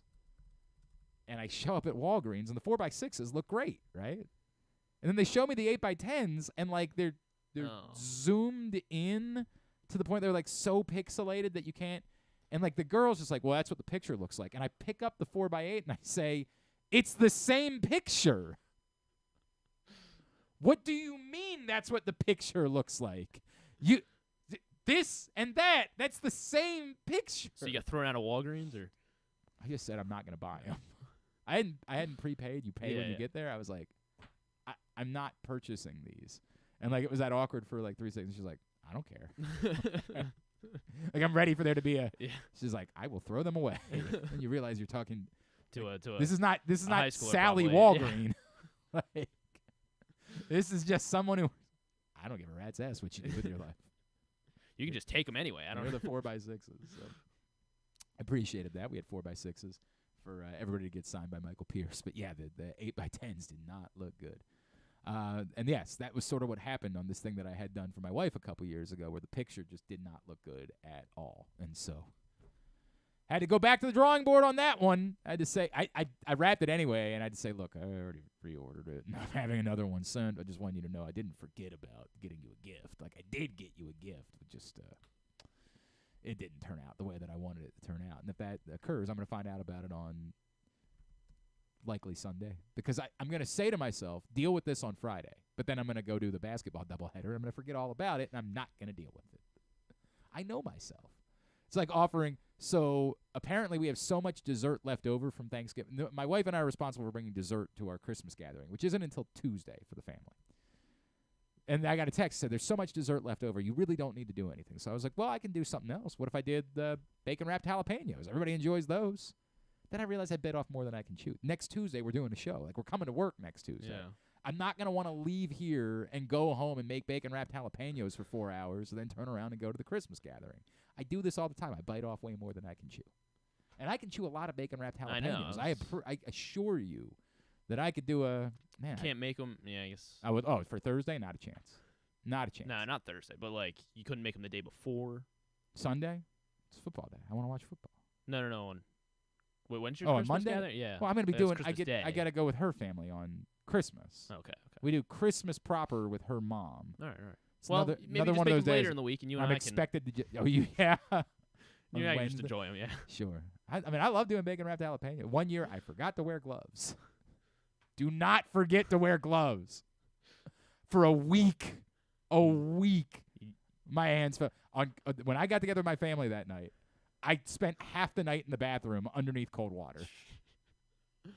I probably screwed it up worse. Like, probably somebody would tell me that was the worst thing you could do. You needed to dunk your hands in milk or yeah. something. Yeah. Pee on your hands. Like, having to grab a towel in order to pee. Like, it was bad. It was bad, Jack. All right. What are we doing? Oh, yeah, Patrick Stevens is about to join us. I guess we can't take a break because I just blew through it. That's all right. We'll get to him. Thanks again to Angel Reese. Today's show also brought to you by... Oh, speaking of Angel Reese, she is quite heavily featured in this best of issue of PressBox, which is available for free at your neighborhood Royal Farms. Any of the hundreds of locations around town where you find PressBox, you can read it all, PressBoxOnline.com. Go pick it up today. We celebrate the Mo Gabba Sports Person of the Year, Brandon Hyde, the Team of the Year, the Baltimore Orioles, and the top people, performances, and moments of 2023 in that print issue of PressBox. You can also read it all at PressBoxOnline.com/bestof. Every Tuesday, we talk college sports with our guy, Mr. Patrick Stevens, at Discourse, D1S Course on Twitter is how you follow him, and he's with us again here on GCR. Patrick, good morning, my friend. How are you? I'm well, Glenn. How are you doing today? I'm all right. Fun little week, I think, on the local front. I'm trying to eye if I could pull off a doubleheader on Friday with my kids, but Madison playing at Morgan, Nickel still in around to play at Towson on Friday. Kind of a neat little week. Yeah, you certainly can do those, and you've also got Loyola playing a noon tip against St. Mary's College, the D3 school. So you got some options in the Baltimore area if you want some holiday hoops there Friday afternoon. I thought that was going to be the plan, but like Madison's really good, man. Like, they are really good. I feel like getting the opportunity to check out Madison locally is like kind of a. I don't know how many times they're going to be ranked teams coming to play at Morgan State over the years. Probably not a very frequent occurrence. Yeah, so right. you've certainly figured out what my plans are for Friday. Are you doing Morgan and Towson? I am. Yeah. Excellent. Well, tonight Maryland take. What a weird. Like I was chatting about this with our buddy Brian Powell. I figured Nichols, the only regulation win they have over a D1 team all season is LSU. Like LSU, yep. How do you explain what Nichols is in the first year under Tavon Sadler? Well, it's a largely new team because the old team followed the old coach. Actually, I'm getting that kind of confused. But it's a team that, they're kind of trying to figure things out with a new coach and not great at either end of the floor, but they're not that dissimilar to what they were previously. So the Southland Conference is one of those leagues that really gets rated year after year for its talent with the portal and what have you. So in a lot of ways, most of the teams are like they have first-year coaches. And in fact, I think half of that league does have a first-year coach this year, including Will Wade at McNeese State. So Nichols, you kind of look at the rest of their results besides that LSU game. They had a 6-point loss to Denver on a neutral floor, but there's a lot of going and taking a check, getting a check, and not getting much for your trouble, like going to Mississippi State and Baylor. So this at least is an opportunity for them to not have to have too crazy a schedule, staying in the area for a couple days, playing Maryland and Towson in a 4-day span. And I know it's cool for Tavon Sadler, and also there's a couple of St. Francis kids on that roster, so it'll be neat for them. As far as Maryland's concerned, obviously they finally knocked down some shots last week against Alcorn State, and I guess the question is, can we say that's a positive just because they weren't even making their open shots earlier in the year, and so even if they were playing a lesser opponent, it's just encouraging to see them make shots against, frankly, anybody at this point? They did that against Rider, too, and then they didn't make shots against the Big Ten. Yeah. So I think everything is sort of wait and see, but if you're Maryland, I think the guys that you're looking for there to see can they make shots consistently are Harris Smith and Kaiser. And Harris Smith was 3 of 4 from 3. Kaiser was 3 of 7 from 3. And Maryland is now, I believe, 357th out of 362 teams. Moving up in the world. Percentage.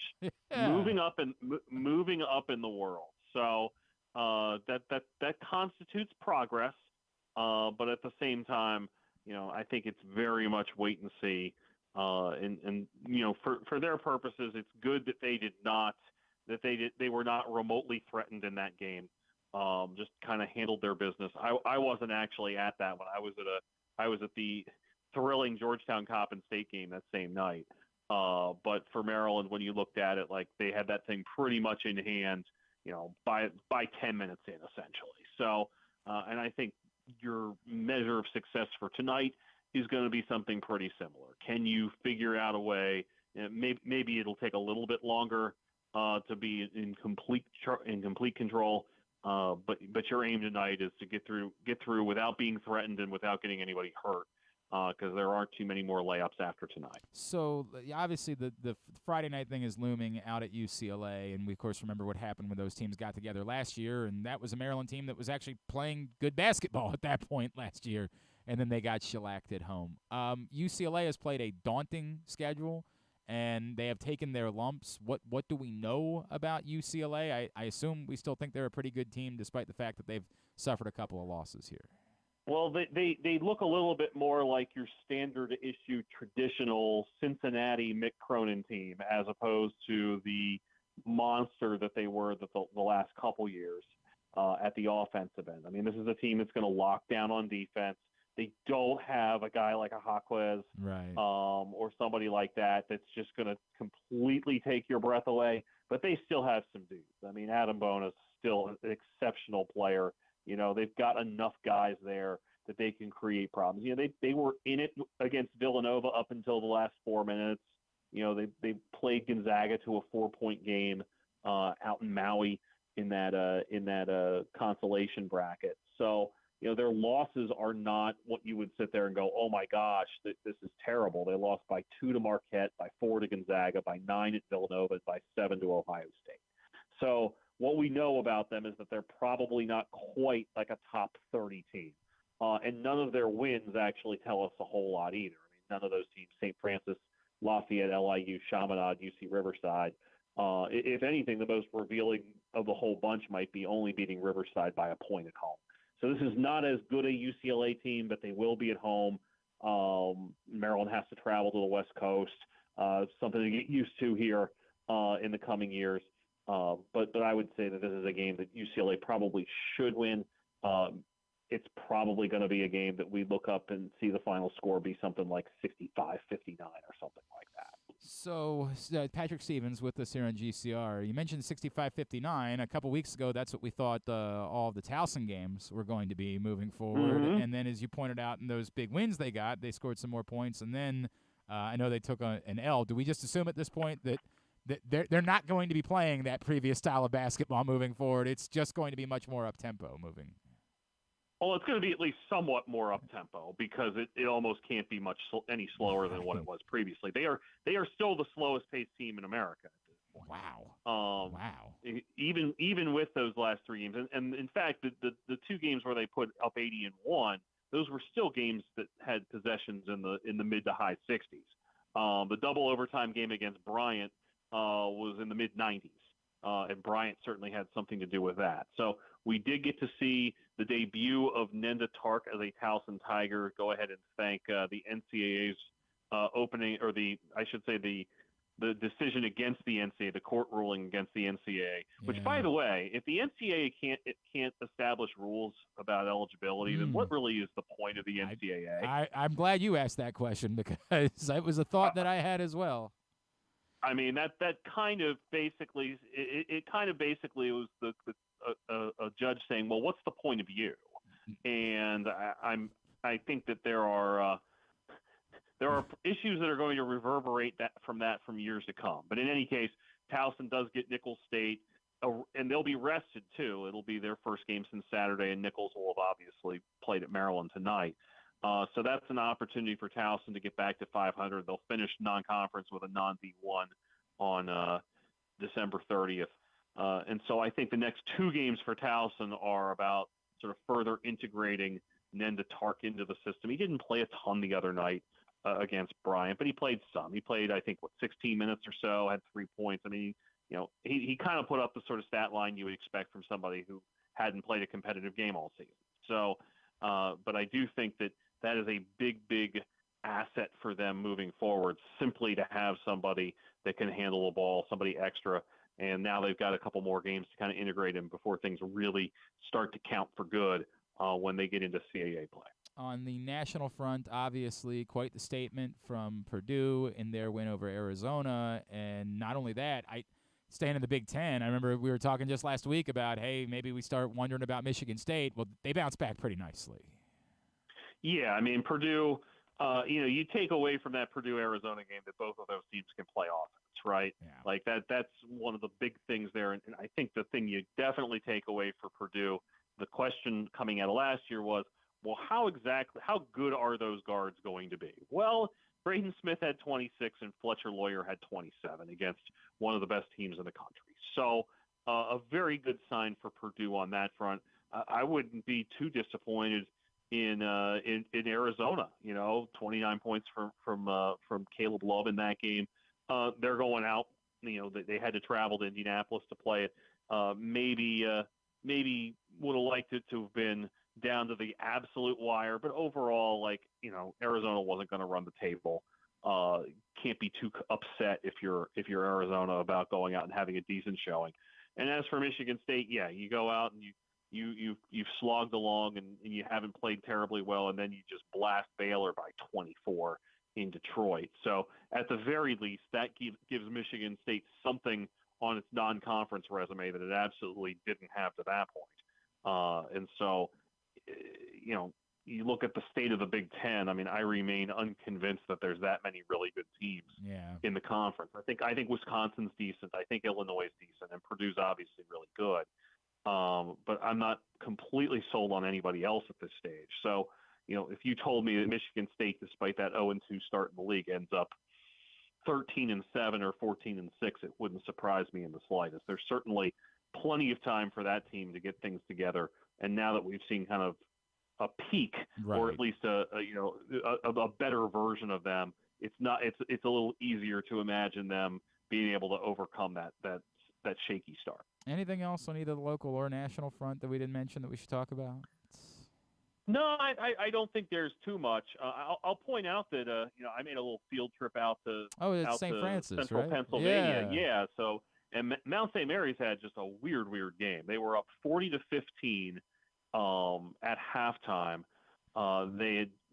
They'd held St. Francis to 4 of 27 shooting, and then in the second half, St. Francis scores 50 points and gets the deficit down to 6 before Mount St. Mary's is able to escape with a 72-65 win. That's back-to-back road wins for Mount St. Mary's. They're at Georgia tomorrow night in what I think could be kind of an interesting game for them. But they've now won 3 out of 4, playing better than they did early on in the year. And I'm increasingly of the thought that the Metro Atlantic is not a league where there's an absolutely clear-cut great team out there. There's a couple decent teams. Okay. And so, I think there's a shot that Mount St. Mary's can be a factor in that league. It's obviously a ways off, but that would certainly be an interesting team to keep an eye on once conference play begins on Jan 5, or restarts, I should say, on Jan 5. All right, so it's time for us to play our game, and I've got something fun for you today, sir.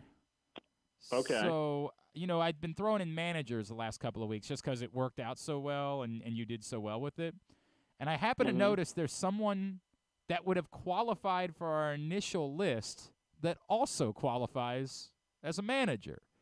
So I'm thinking we do both. Dusty Baker played for 4 teams. And was a 2-time All-Star. 4 teams, and played 5 years past 1980. Okay. And obviously managed 5 teams. 1 team is on both lists. Would you be willing to take a crack at both lists? Let's do the double Dusty here. All right. Okay. So Dusty Baker was an Atlanta Brave. He certainly was.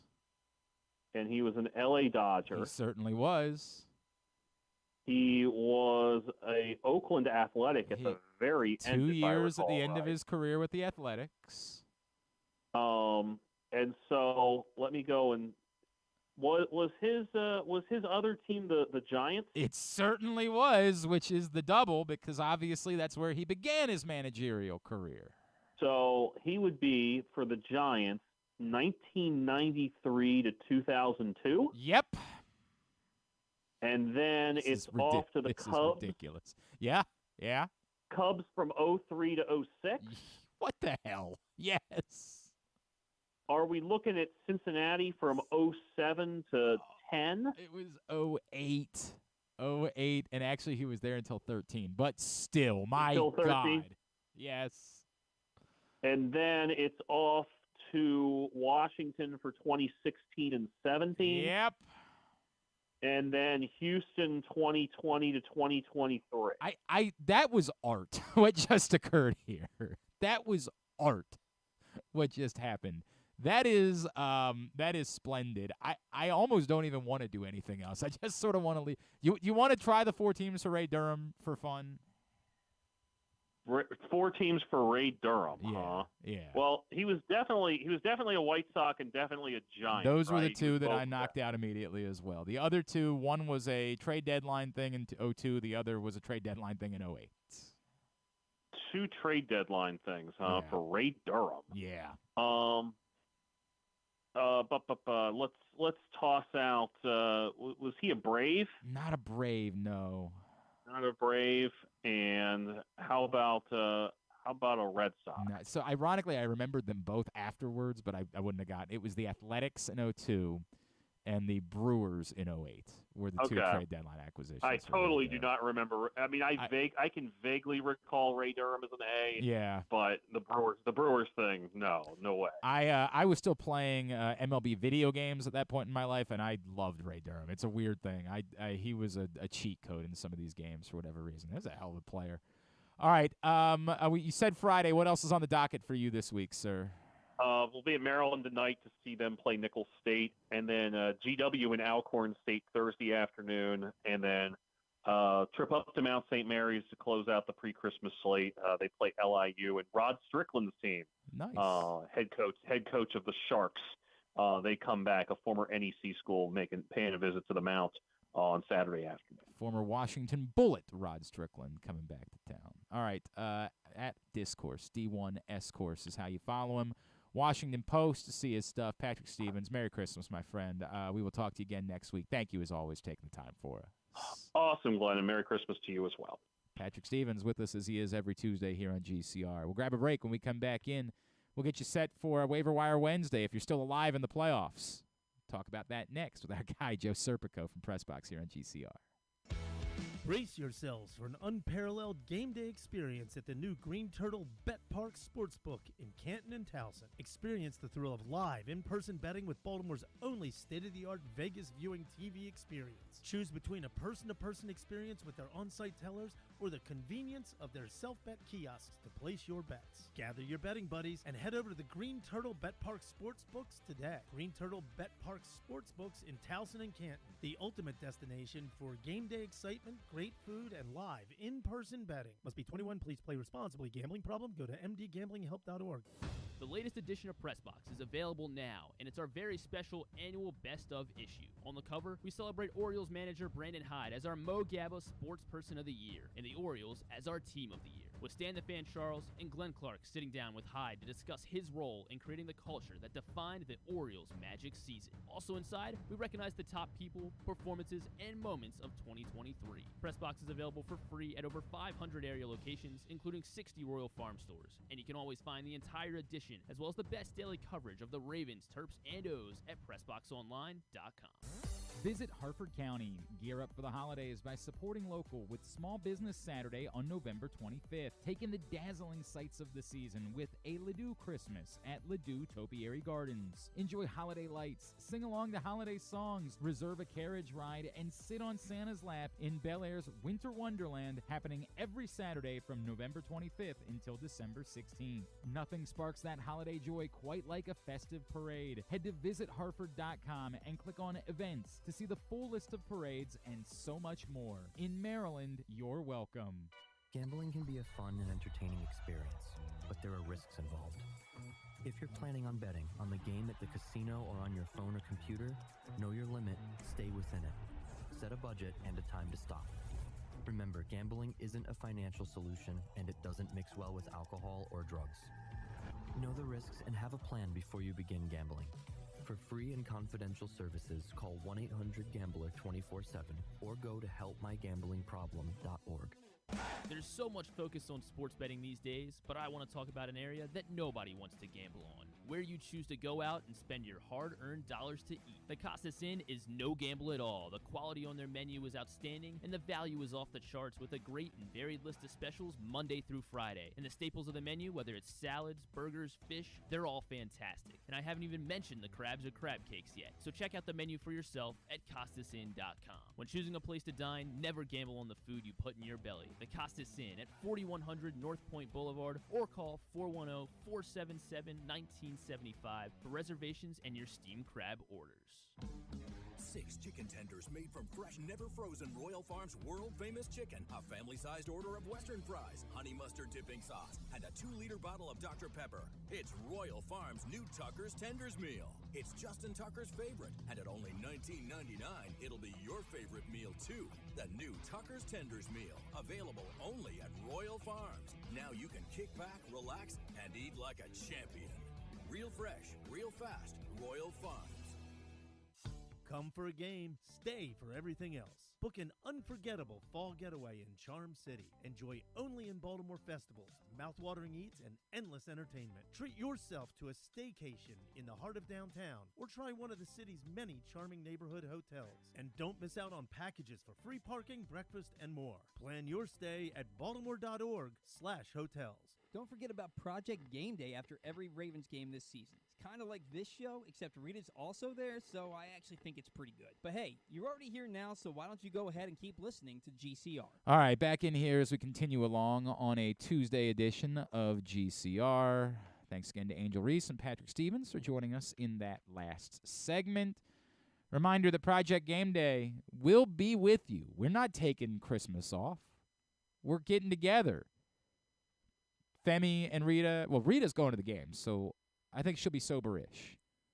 Femi has made no promises. It's a holiday. Josh makes no promises. Nobody's making any promises about their level of sobriety for Monday night, but we're going to have a fun, festive holiday show. Project Game Day returns this Monday night. It is, we do it every game day all season long. Myself, Rita, Femi, Josh, Stecca, KZ, the whole crew. We've been getting together after games. So come join us. Facebook.com/PressBoxSports. YouTube.com/PressBoxOnline. Project Game Day is brought to you by AJ Michaels, Superbook Sports, and HelpMyGamblingProblem.org. We will see you Christmas night following Ravens 49ers for the next Project Game Day. All right. I'm still alive in 2 leagues. Survived. I had the bye in 1 league. I survived in the other league despite the fact that it was not a great week for me. I just got fortunate in the matchup, and it was a much worse week for the guy that I was going up against. Now we got bigger problems. I can't have any more zeros from Dalton Kincaid. Joining us now here on GCR, as he does every Tuesday, he is our PressBox Fantasy Football analyst, Mr. Joe Serpico. Joe, happy holidays to you, my friend. Thank you, as always, taking the time for us. Happy holidays to you guys as well. Got my win over Griffin, and up next is you, buddy. So let's get into it. I wanted to leave it alone. I didn't want to check. Griffin told me what the circumstances were dire last night. He was going to need a huge night from Devontae Smith and nothing from A.J. Brown, and I believe neither of those things occurred. They both scored 10. So, Well, so the final score was? I lost by 5. That's too bad. Yeah. That's too bad. It really is. You ready? You got your Panettone yet? No, not yet. But whole Panettone. No, you'll be drinking. I'm not gonna make it through. I don't think I'm gonna make it through. No. No, the show. I don't think I'll survive the show. No. Oh, you think you're gonna die? You're gonna finish the Panettone. Well, the cookies. You're just gonna pair. Well, you don't have to eat a lot of the cookies. Be You have to try boozled, the cookies. Well, that's only if you screw up, you get something wrong. Oh, I'll get a lot wrong, I think, on right? these Proctor quizzes. That's the only the way that it goes. So on Thursday's show, an entire Panettone. That's the way it's going to go from start to finish. Again, you got the entire show, and the drinking shows tend to go a little bit longer, so you got a little extra time. Oh, thank goodness. But a whole Panettone. Now, Joe, you might just do that for funsies on Thursday, is what you're saying. Why not? You might just That's Italians, so we get into that kind of stuff. Yeah, I'm Italian, I'm still pretty Italian. Never been my thing. It just has, I remember for years I had never had a Panettone, and then I tried it. I was like, this isn't so bad. I could do this. But a whole Panettone, a whole one, not going to be for me, Chief. Well, that's too bad, Griffin. And now it does move on to Joe and I this week. So, Joe, we do need to come up with a side bet. Now for the semifinals. I'm in. I don't know. What are some New Year's related traditions? Make some jalapeno bacon wrapped without gloves. Without gloves, and then no, not doing that. We need to think of something that would be New Year-esque. Something New Year-esque that we could come up with for you and I to have for a side bet for this week. I'll let Griffin work on it while we talk about the waiver wire situation for this week. And I guess, unfortunately, we have to begin here in Baltimore. Justice Hill, I would assume, is a must-pick up, but is he a must-play? Yeah, that's the tough situation there, whether he is a must-play. So sad what happened to Keaton Mitchell, because I think we were all on the cusp of seeing him break out and be a star for the Ravens. That dynamic duo with the speed between him and Lamar is definitely going to be missed. But Hill is definitely the next in line. I still think that Gus Edwards is going to be your number one guy moving forward, but it does seem like they like Hill more as like a pass protector, in addition to obviously he's the better receiver out of the backfield as well. So Hill, you want to pick up, but I'm not necessarily going to start him this week. There's a couple other guys that are out there that I'm probably feeling a little bit more confident about moving forward. Unfortunately, we only got 2 more weeks anyway, so we're dime a dozen really. Yeah. Oh no. There's very. This is what it is. So Zamir White ended up being a thing. It took a little while. I didn't play him last week. I don't know where we are with Josh Jacobs at this point, but If he doesn't play, was that enough for you to say Zamir White's a guy that you're playing, and if he's somehow available, you're going and getting him? Yeah, that's tough to say because, we all saw the Chargers the other night. They stunk. Yeah, they were awful. They didn't try. That's me being nice to say that. So, that kind of inflated the totals there. If it was like more of a close game, he might not be getting that much run. This week they got the Chiefs, so it could be one of those games. Well, the Chiefs haven't been the same juggernaut that they have been, but it could be one of those things where, they do jump out to an early lead and the running game is abandoned. Now, White will still be a factor in the receiving game as well, but so will Miller Abdullah. So, it's all, again, comes down to what your situation looks like. But White is a guy that if he's available, you want to grab more, even if you're not starting to play defense to prevent somebody else from doing so. So with the announcement that Isaiah Pacheco is going to play, is there still any value in Clyde Edwards-Helaire? No, yeah. So Edwards-Helaire would have been probably one of my top picks to pick up this week, but with the news that Pacheco's coming back, that kind of puts Edwards-Helaire off the radar. He might get, a little bit more work than usual, but Pacheco's still the number one guy you want. And then actually when it comes to the other two in general, Edwards-Helaire and McKinnon, I will probably leave them on my bench this week. McKinnon was a star for us at this point last year, but it just hasn't been the same this year. Trey Sermon is a name, and I guess we have to discuss him now. Yeah, not a name we were expecting to talk about at all. Somebody we talked about in the fantasy realm maybe like 2 years ago when he was drafted by the 49ers. Everybody just assumed that he could be his job moving forward, but he kind of just fell out of favor there, and then he's bounced around, and now he's just the de facto number one because there's nobody left there. So if you're in desperate need, grab him. But now you got to also keep the situation with Jonathan Taylor in mind because he is eligible to come off IR this week. So if he comes back, obviously Sermon is kind of irrelevant. But if not, then Sermon is the guy. He is Joe Serpico, PressBox Fantasy Football Analyst, and he is with us here on GCR. Is there anyone else running back-wise that's even worthy of discussion at this point? Well, if somehow, because I did notice he is still somehow available, Ty Chandler's somehow out there, absolutely grab him. I was smart enough to actually not only grab him, but make the start last week for him, so I benefited on that. But that's his job, and he handled almost all but one carry. So that's what we look for at the running back position. So he's absolutely a must-add if he's out there, and honestly, not just a must-add, he's a must-start too. All right. I saw on your list at PressBoxOnline.com this week that Hunter Henry is becoming a factor, which I don't know. It's hard for me to trust anything related to the New England Patriots, but if you're in tight end hell, that's perhaps an option? Yes, and my reason being, what I put on PressBox was they're playing the Broncos this week, who just gave up the 3 touchdown passes to Laporta. Henry's got 3 touchdowns himself the past 2 weeks, so, just don't overthink things. Sometimes the Broncos aren't good against the tight end, so he's a guy that you can start there if you're still, if you're streaming a tight end. Something we're going to talk about probably more next year is tight ends are a little bit more plentiful, I think, next year as opposed to years past where we had like 4 or 5 and that was it. So walk me through, by the way, speaking of tight end, after Dalton Kincaid pitched an offer and couldn't hold on to the football and maybe was wearing the wrong gloves, am I playing Darren Waller this week? Ooh, over Kincaid? Yeah. My thing being, so the thing that concerned me about Kincaid was with Knox coming back. They were kind of splitting before Knox got hurt, and now I don't want to say they're splitting, but he's definitely a factor still. As opposed to Waller, it's all his job at tight end. Let's just face it, the receiving game in New York is just pretty bad.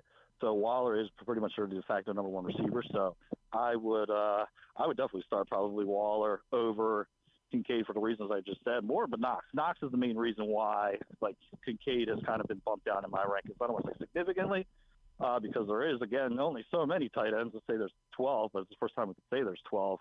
But he definitely bumps to what he was, let's say, a top 4, top 5 option to probably more like a top 10 option now. We're at the part of the year where, again, and normally I would never suggest picking up a defense on the waiver wire, but, we're in the playoffs. I'm looking right now, after the Rams thing was successful for me this past week, the one that I have my eye on, like the top ranked defense that's available is the Commanders. There is no world in which I'm trusting the Commanders. No. I don't believe that I don't think there's a chance in all hell that Aaron Rodgers is playing. But it's beyond that. I'm just not trusting the Commanders. You brought it up a second ago. What about the Broncos' defense against the Patriots on Sunday night? Definitely one to consider. Any defense is going against the Patriots, the Raiders, minus what we just saw from the Chargers this week, the Giants, the Bears. There's certain teams you just kind of want to go after, and basically they're ones with all the backup quarterbacks going around the league. One of my favorites for the next 2 weeks is the Packers because they've got a couple light matchups. The Chiefs I mentioned before, they play the Raiders this week. I'm not expecting the Raiders to do a repeat of performance of last week. Actually, I kind of expect the polar opposite. And I kind of like I alluded to, there's a couple better defenses out there. Like the Eagles defense has had a real rough stretch the past couple weeks, but they've got the Giants and Cardinals up next. So if they're a team that's out there, they're a sneaky play. There's definitely options for defenses. Again, it's just more trying to find the ones that are playing the worst matchups. All right, so worst quarterback is probably a better option. Really, I'm holding the Rams right now. I could put in a claim for either the Broncos or the Packers. Which would you put in? So between Rams, Broncos, Packers, that's a good one. Because those are my three that I'm kind of eyeballing myself. I would say go with the Broncos, just because the Pats are just so abysmal. It's like a trend. What was the stat where they just scored 10 or less points in X amount of weeks or something like that? Yeah, they're not good. They're not good at all. So that's the kind of a trend you want to follow. So, that's a team I would definitely – if I'm picking between those three, that's my option there. If Jonathan Taylor is activated, are you playing him this week? Yes, just because he's going to – if I had to guess, he's going to get all the workload there. Yeah, Trey Sermon might get mixed in here and there. But if they're going to activate him and play him, he's going to get work. And it's Jonathan Taylor. So it's a guy that, you've invested a high draft pick for. It's playoff time. Check your matchups, obviously, to see what other options you have. But JT's definitely a guy at this stage. You play your best guys. You don't overthink it. I get it. I completely understand. All right, Griffin, did you come up with anything New Year's related? We could do a New Year's baby. We could do a New Year's baby photo shoot. Loser has to take a picture dressed as the New Year baby. Okay, that would be an option. That works. I couldn't. It wasn't really New Year's related, but I saw somebody. Their side bet was they shotgun a can of soup. Shotgun a can of soup? Yeah. Ooh, that sounds miserable. Oh, that would be awful. Doesn't really have anything to do with anything. What kind of soup are we talking about? I don't know. Whatever. I was going to say, maybe? tomatoes.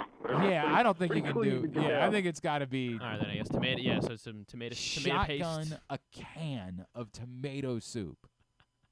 I don't know what that would do to your body. I've never even considered the thought process. Can we do something else? Yeah, sure. I'm not sure about that. All right, Joe. You gotta think about it between now and Thursday. All right, we gotta come up with. We'll come up with something.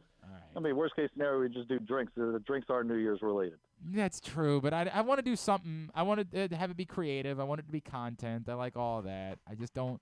I didn't think about it. Truthfully, I didn't realize it was you and I in the next round, so I should have thought. I didn't realize until about 20 minutes before you called me, to be honest. Don't fault you there. Maybe we double down on the Panettone thing. Maybe that's what it is. No, but you said you liked it. We can't do that. The other matchup is Ken and Paul Moss. So. Oh, Paul and Ovi Lando. Yeah, Paul and Ovi KZ and Paul and Ovi Lando. We make them do something as well. Huh. Ken would probably. Ken's done a lot of dumb things over the years. He had to eat a milk and spaghetti-o pie once. Ooh. Yeah, that looked disgusting. All right, I'm going to keep working on it. I'll have an answer for you by Thursday. At Joe Serp on Twitter is how you follow him. PressBoxOnline.com is where you see all of his stuff. Merry Christmas, pal. We'll talk again next week, all right?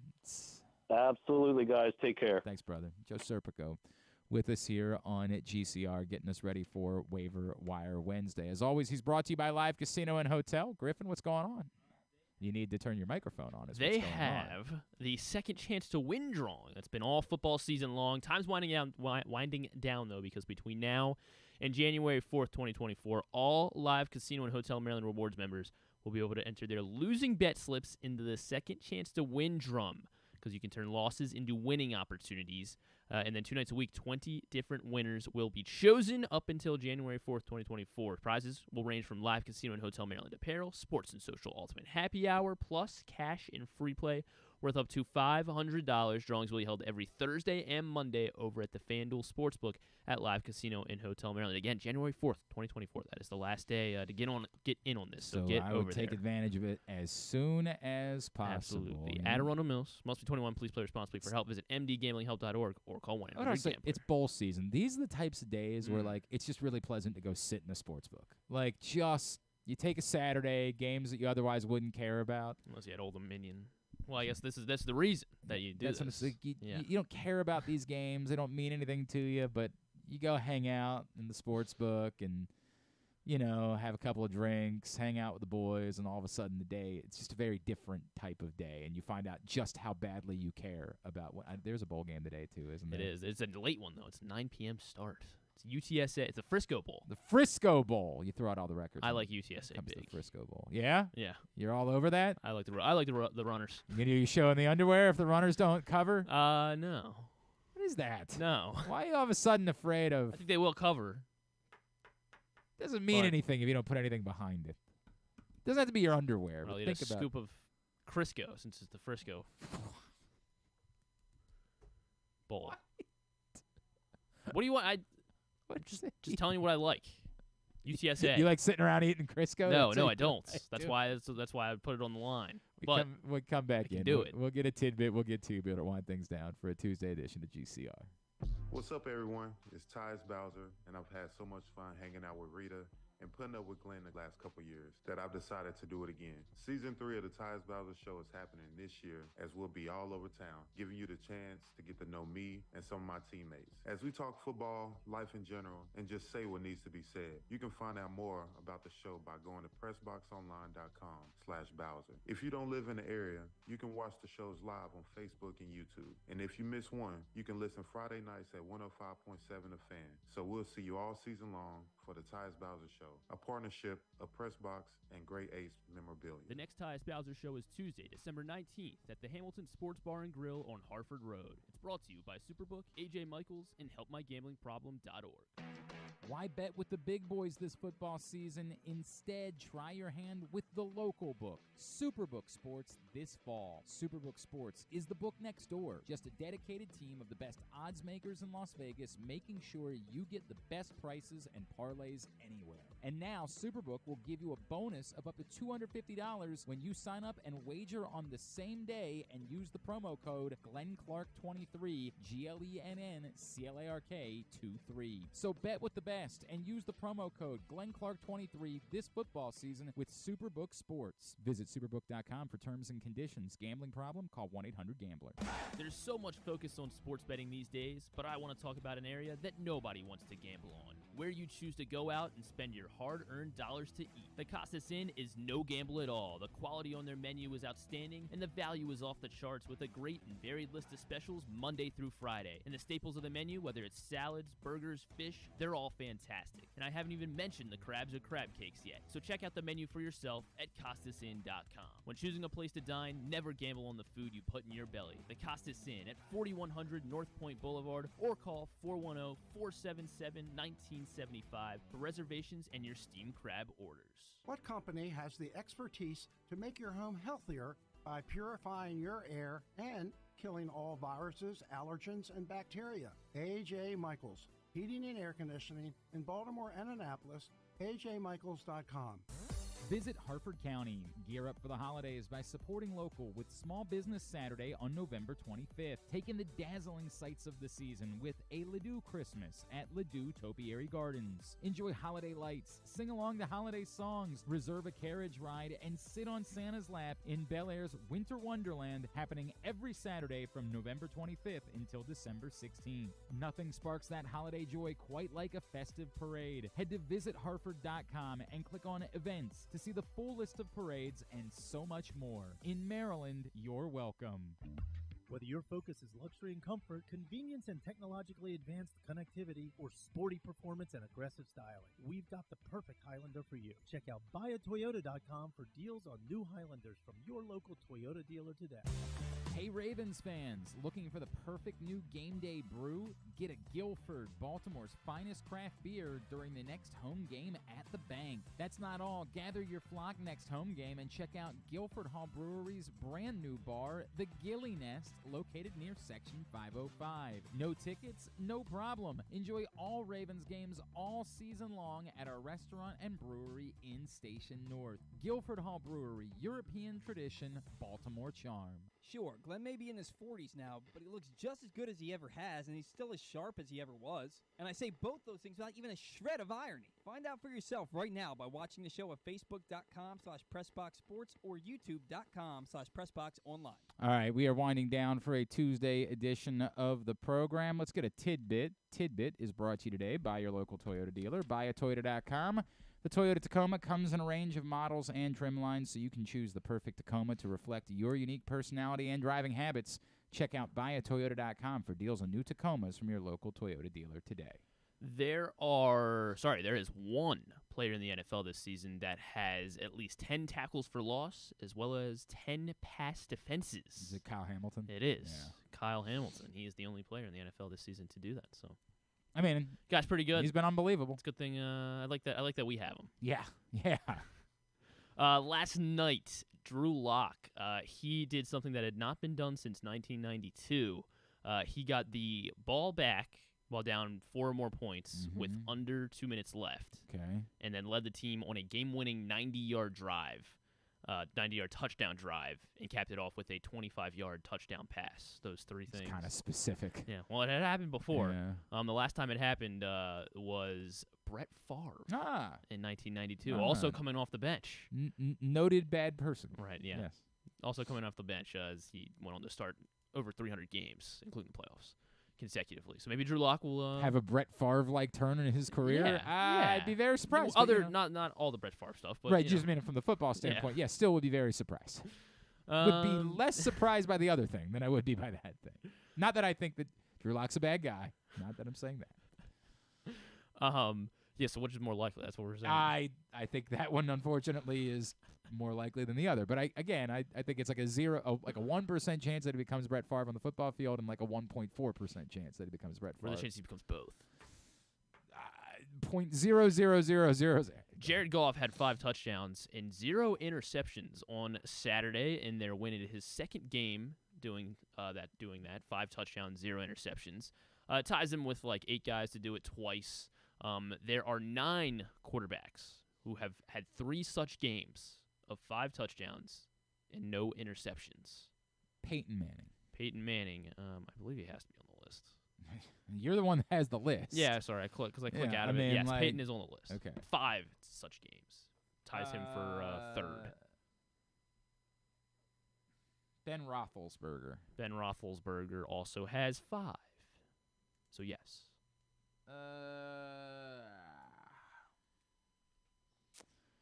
Tom Brady. Tom Brady is tied for the most such games. 8 games. 8? With 5 tuds, 0 picks. Phillip Rivers. Phillip Rivers is not on this list. Sucks. Yeah, maybe. How about Hall of Famer Drew Brees? Drew Brees is tied with Tom Brady for most all-time, 8 games. Aaron Rodgers? Aaron Rodgers, yes. Aaron Rodgers also has 5. So you have the top 5. Peyton, Aaron, Ben, Drew, Tom.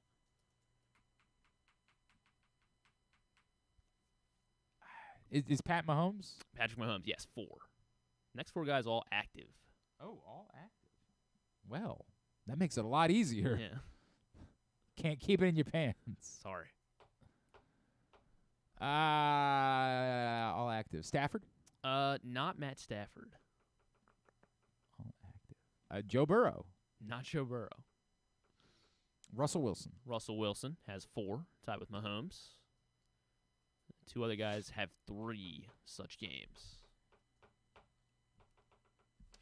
Tua? Not Tua. Is it Lamar? Lamar, yes. Lamar has 3 such games of 5. You could probably think of. Yeah. I mean, I guess that the Dolphins Miami game, yeah. the Rams game. Yeah, the Monday night game, right? Yeah. Yeah, he probably did it again.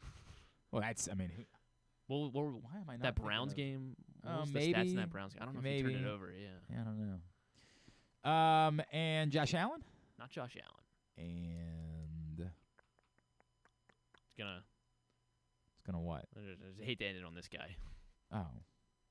Deshaun Watson? Yeah, it's Oh, you Deshaun son of a Watson. bitch. Yeah, I know. I didn't mean to. I mean, I didn't want it to happen that way. God. But I guess why would you have guessed him first? So I didn't. I didn't go to trivia obviously last night because we were at Chick-fil-A Nottingham Square collecting toiletries and underwear for the folks at Helping Up Mission. But I was sent the sports question. Remember, you got to go 4 for 4 on this one. So the question is, which 4 active quarterbacks are among the top 20 all-time passing yards leaders? I did go 4 for 4 when it was posted. 4 active quarterbacks are among the top 20 all-time in career passing yards.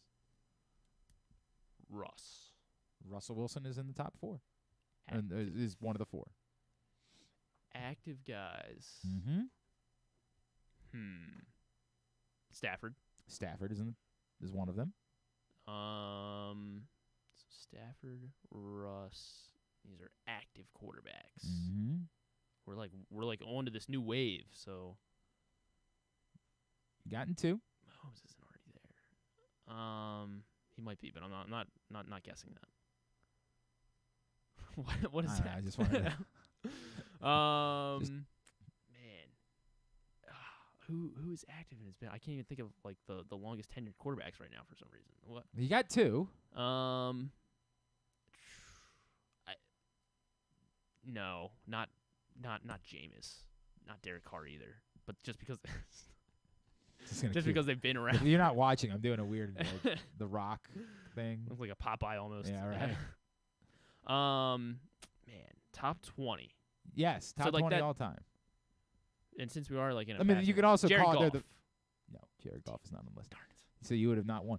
You could also say that the 4 they have the 4 with the most passing yards among active players is the other way you could say it. Mahomes. No. Darn. I'm trying to think of who. I know, like who. I mean, one of them. I'm very confused as to how you've missed. I know how. I probably will be too. Who's been in the league for a while that I'm not thinking of? 'Cause Tannehill doesn't throw the ball enough. Derek Carr was the only other one. When I was talking it through, I said, now all of a sudden I'm thinking about Derek Carr, but I'll stick with my 4. Dak Prescott. Not Dak Prescott. That's a bad guess. It was, for the record, because he wasn't. I believe he wasn't even in the next 3. I did look it up afterwards to see who the next 3 were. Man. Mm-hmm. All right, they're all men. Yeah. Not Jameis. This is really kind of weird. I know. Why can't I think of like both of them are weird for different reasons. Both of them, like, one's weird because like, dude, really? And the other one's weird because for you, dude, really? Oh, Flacco. Joe Flacco, of course. Darn it. Joe Flacco. Didn't he? What are we doing? Okay. Yeah. Man, then who would the other one be? The other one would be. I mean, what are you doing, dude? Active players. Yeah. The most passing yards. 59,055 passing yards. 9th most all time. Why can't I think of who I this don't know is? what you're doing. It was an answer that I just gave. Oh, Rodgers. What are we doing? Because when these guys are hurt or like, they're not like. The next 3 I don't were think of them. Kirk Cousins is number 24 all time. Andy Dalton, number Kirk 25 Cousins. all time, and Derek Carr, number 26 all time. Ryan Tannehill's number 37. Jared Goff, 56. You get Zach Prescott at 62, and Patrick Mahomes currently 67 on the list. The only other active quarterback in the top 100 is Lamar. No. Tannehill. No, we already said no. Tannehill. Yeah. You haven't named him yet, for the record. It wasn't Winston. He's 101. Man. So Mariota, I don't know. It's you know what? That's a closer guess. Then Carson Wentz. Oh, Carson Wentz is number 100 all time. Carson Wentz is. And he may get to 99. Who knows? Maybe Michael Vick is number 99 for what it's worth. All right, Tubular brought to you by Superbook. Superbook.com. Download the Superbook app. Use the code GlennClark23 when you sign up, and you will receive up to $250 in a same-day first bet match, win or lose. Superbook.com. What's Maryland favored by tonight? Maybe we throw a couple shekels. Lot? I would assume. Let's see how I feel about that. I'll say 22 is my guess. Maryland is a 19-point favorite tonight then I'll take the 19, against I guess. Nichols. So if you like that, hop on Superbook.com, Superbook app. Use that code GlennClark23 when you sign up to $250 in a same-day first bet match. Of course, Tyus Bowser show tonight at 7. Maryland does host Nichols, 8:30 on Big Ten Network. Madison hosts Coppin at 7 o'clock on ESPN+. Big college hoops tonight, Florida, Michigan from Charlotte. That's weird. 7 o'clock on ESPN. Georgetown Butler at 6:30 on FS1. Marquette Providence at 8:30. I think that's it for college hoops that matter. The only other Big Ten team, Indiana, hosts Morehead State at 6:30 before the Nichols-Maryland game. And saying Morehead State is always Have good for a chuckle. So it's Frisco Bowl, as Griffin pointed out, he's all over the Roadrunners, and he's going to drink a bottle of Crisco if they don't cover against Marshall. That's tonight at 9 o'clock on ESPN. TNT, Grizzlies, Pelicans, 7:30. Celtics, Warriors at 10. ESPN Plus, Oilers, Islanders at 7:30. Kings, Sharks at 10:30. USA Network for WWE NXT tonight at 8. Anything non-sports-wise? Not really. New episode of Fargo, Hard Knocks with the Dolphins, and apparently it's the Real Sports with Bryant Gumbel series finale. It's the last episode they're ever doing of that. I didn't know that. Yeah, I didn't know that either. How about So, that? Lego Masters Spectacular Part 2, of course, yes. on Fox. Bradley Cooper and Martha Stewart will be on Fallon. Sure. Package deal. And is They're the great plugging their own holiday special that they're doing. Well, it's Maestro, with Bradley Cooper. Oh, okay. What is Maestro? The Leonard Bernstein? Oh, I didn't know that. Biopic, essentially. How did I not know about that? They've been like pushing this week hard, Okay. like all of a All sudden. Is it out on Christmas? I believe it comes out Friday. Oh, okay. Or it was in select theaters back in September, but it's now I think it's Netflix on Friday. Oh, okay. All right. The Great Christmas Light Fight season finale on ABC. I've got the Jones family. They're favorites. They're favorites tonight. You like They're the Jones family? yeah, I think that they're gonna. No idea. I wouldn't underestimate the Smiths. The Smiths. You think it's a big year for them? I've been wondering if it might be the year they finally break through. They've always dropped the ball on the big one though. They've been great in the regular season, but when they get to the championship, the bulbs are all. The Bradfords have been flying under the radar. Oh boy, it's their moment. They're actually plus 500, so might want to get in there. All right, very good. Thanks today to Angel Reese. Thanks to Patrick Stevens. Thanks to Wes Brown and to Joe Serpico. We'll get it all up in the greatest hits section of the Oh my God, it's so good. tab at GlennClarkRadio.com. On the program tomorrow, Dante Whitner, 49ers analyst for NBC Sports Bay Area, former safety. He will check in with us to preview Monday night's game. We will get you, I think, segment number 1, maybe segment number 2 of the Tyus Bowser Show. Since we're not here Friday, we got to figure out how we're going to do that. And I believe we're going to chat with Peter Moore, the Calvert Hall alum who's now the punter for Virginia Tech. They play in the Military Bowl the following week, and Stuff and Things. Stuff and Things. Drew will probably check in at some point. Might not be here, but he'll probably check in at some point. Thanks to everybody at PressBox, all of our great sponsors and partners, including Live Casino and Hotel, Mother's North Grill, A.J. Michaels, Guilford Hall Brewery, Royal Farms, Costa Sin, Superbook Sports, Hartford County, your local Toyota dealer, buyatoyota.com. Thanks to Griffin at Griffin_Bass. Follow us, Twitter, Instagram, and TikTok at Glenn Clark Radio. Have a great Tuesday evening. See you at the Hamilton Sports Bar and Grill. Go Terps. Go Coppin. Duke sucks.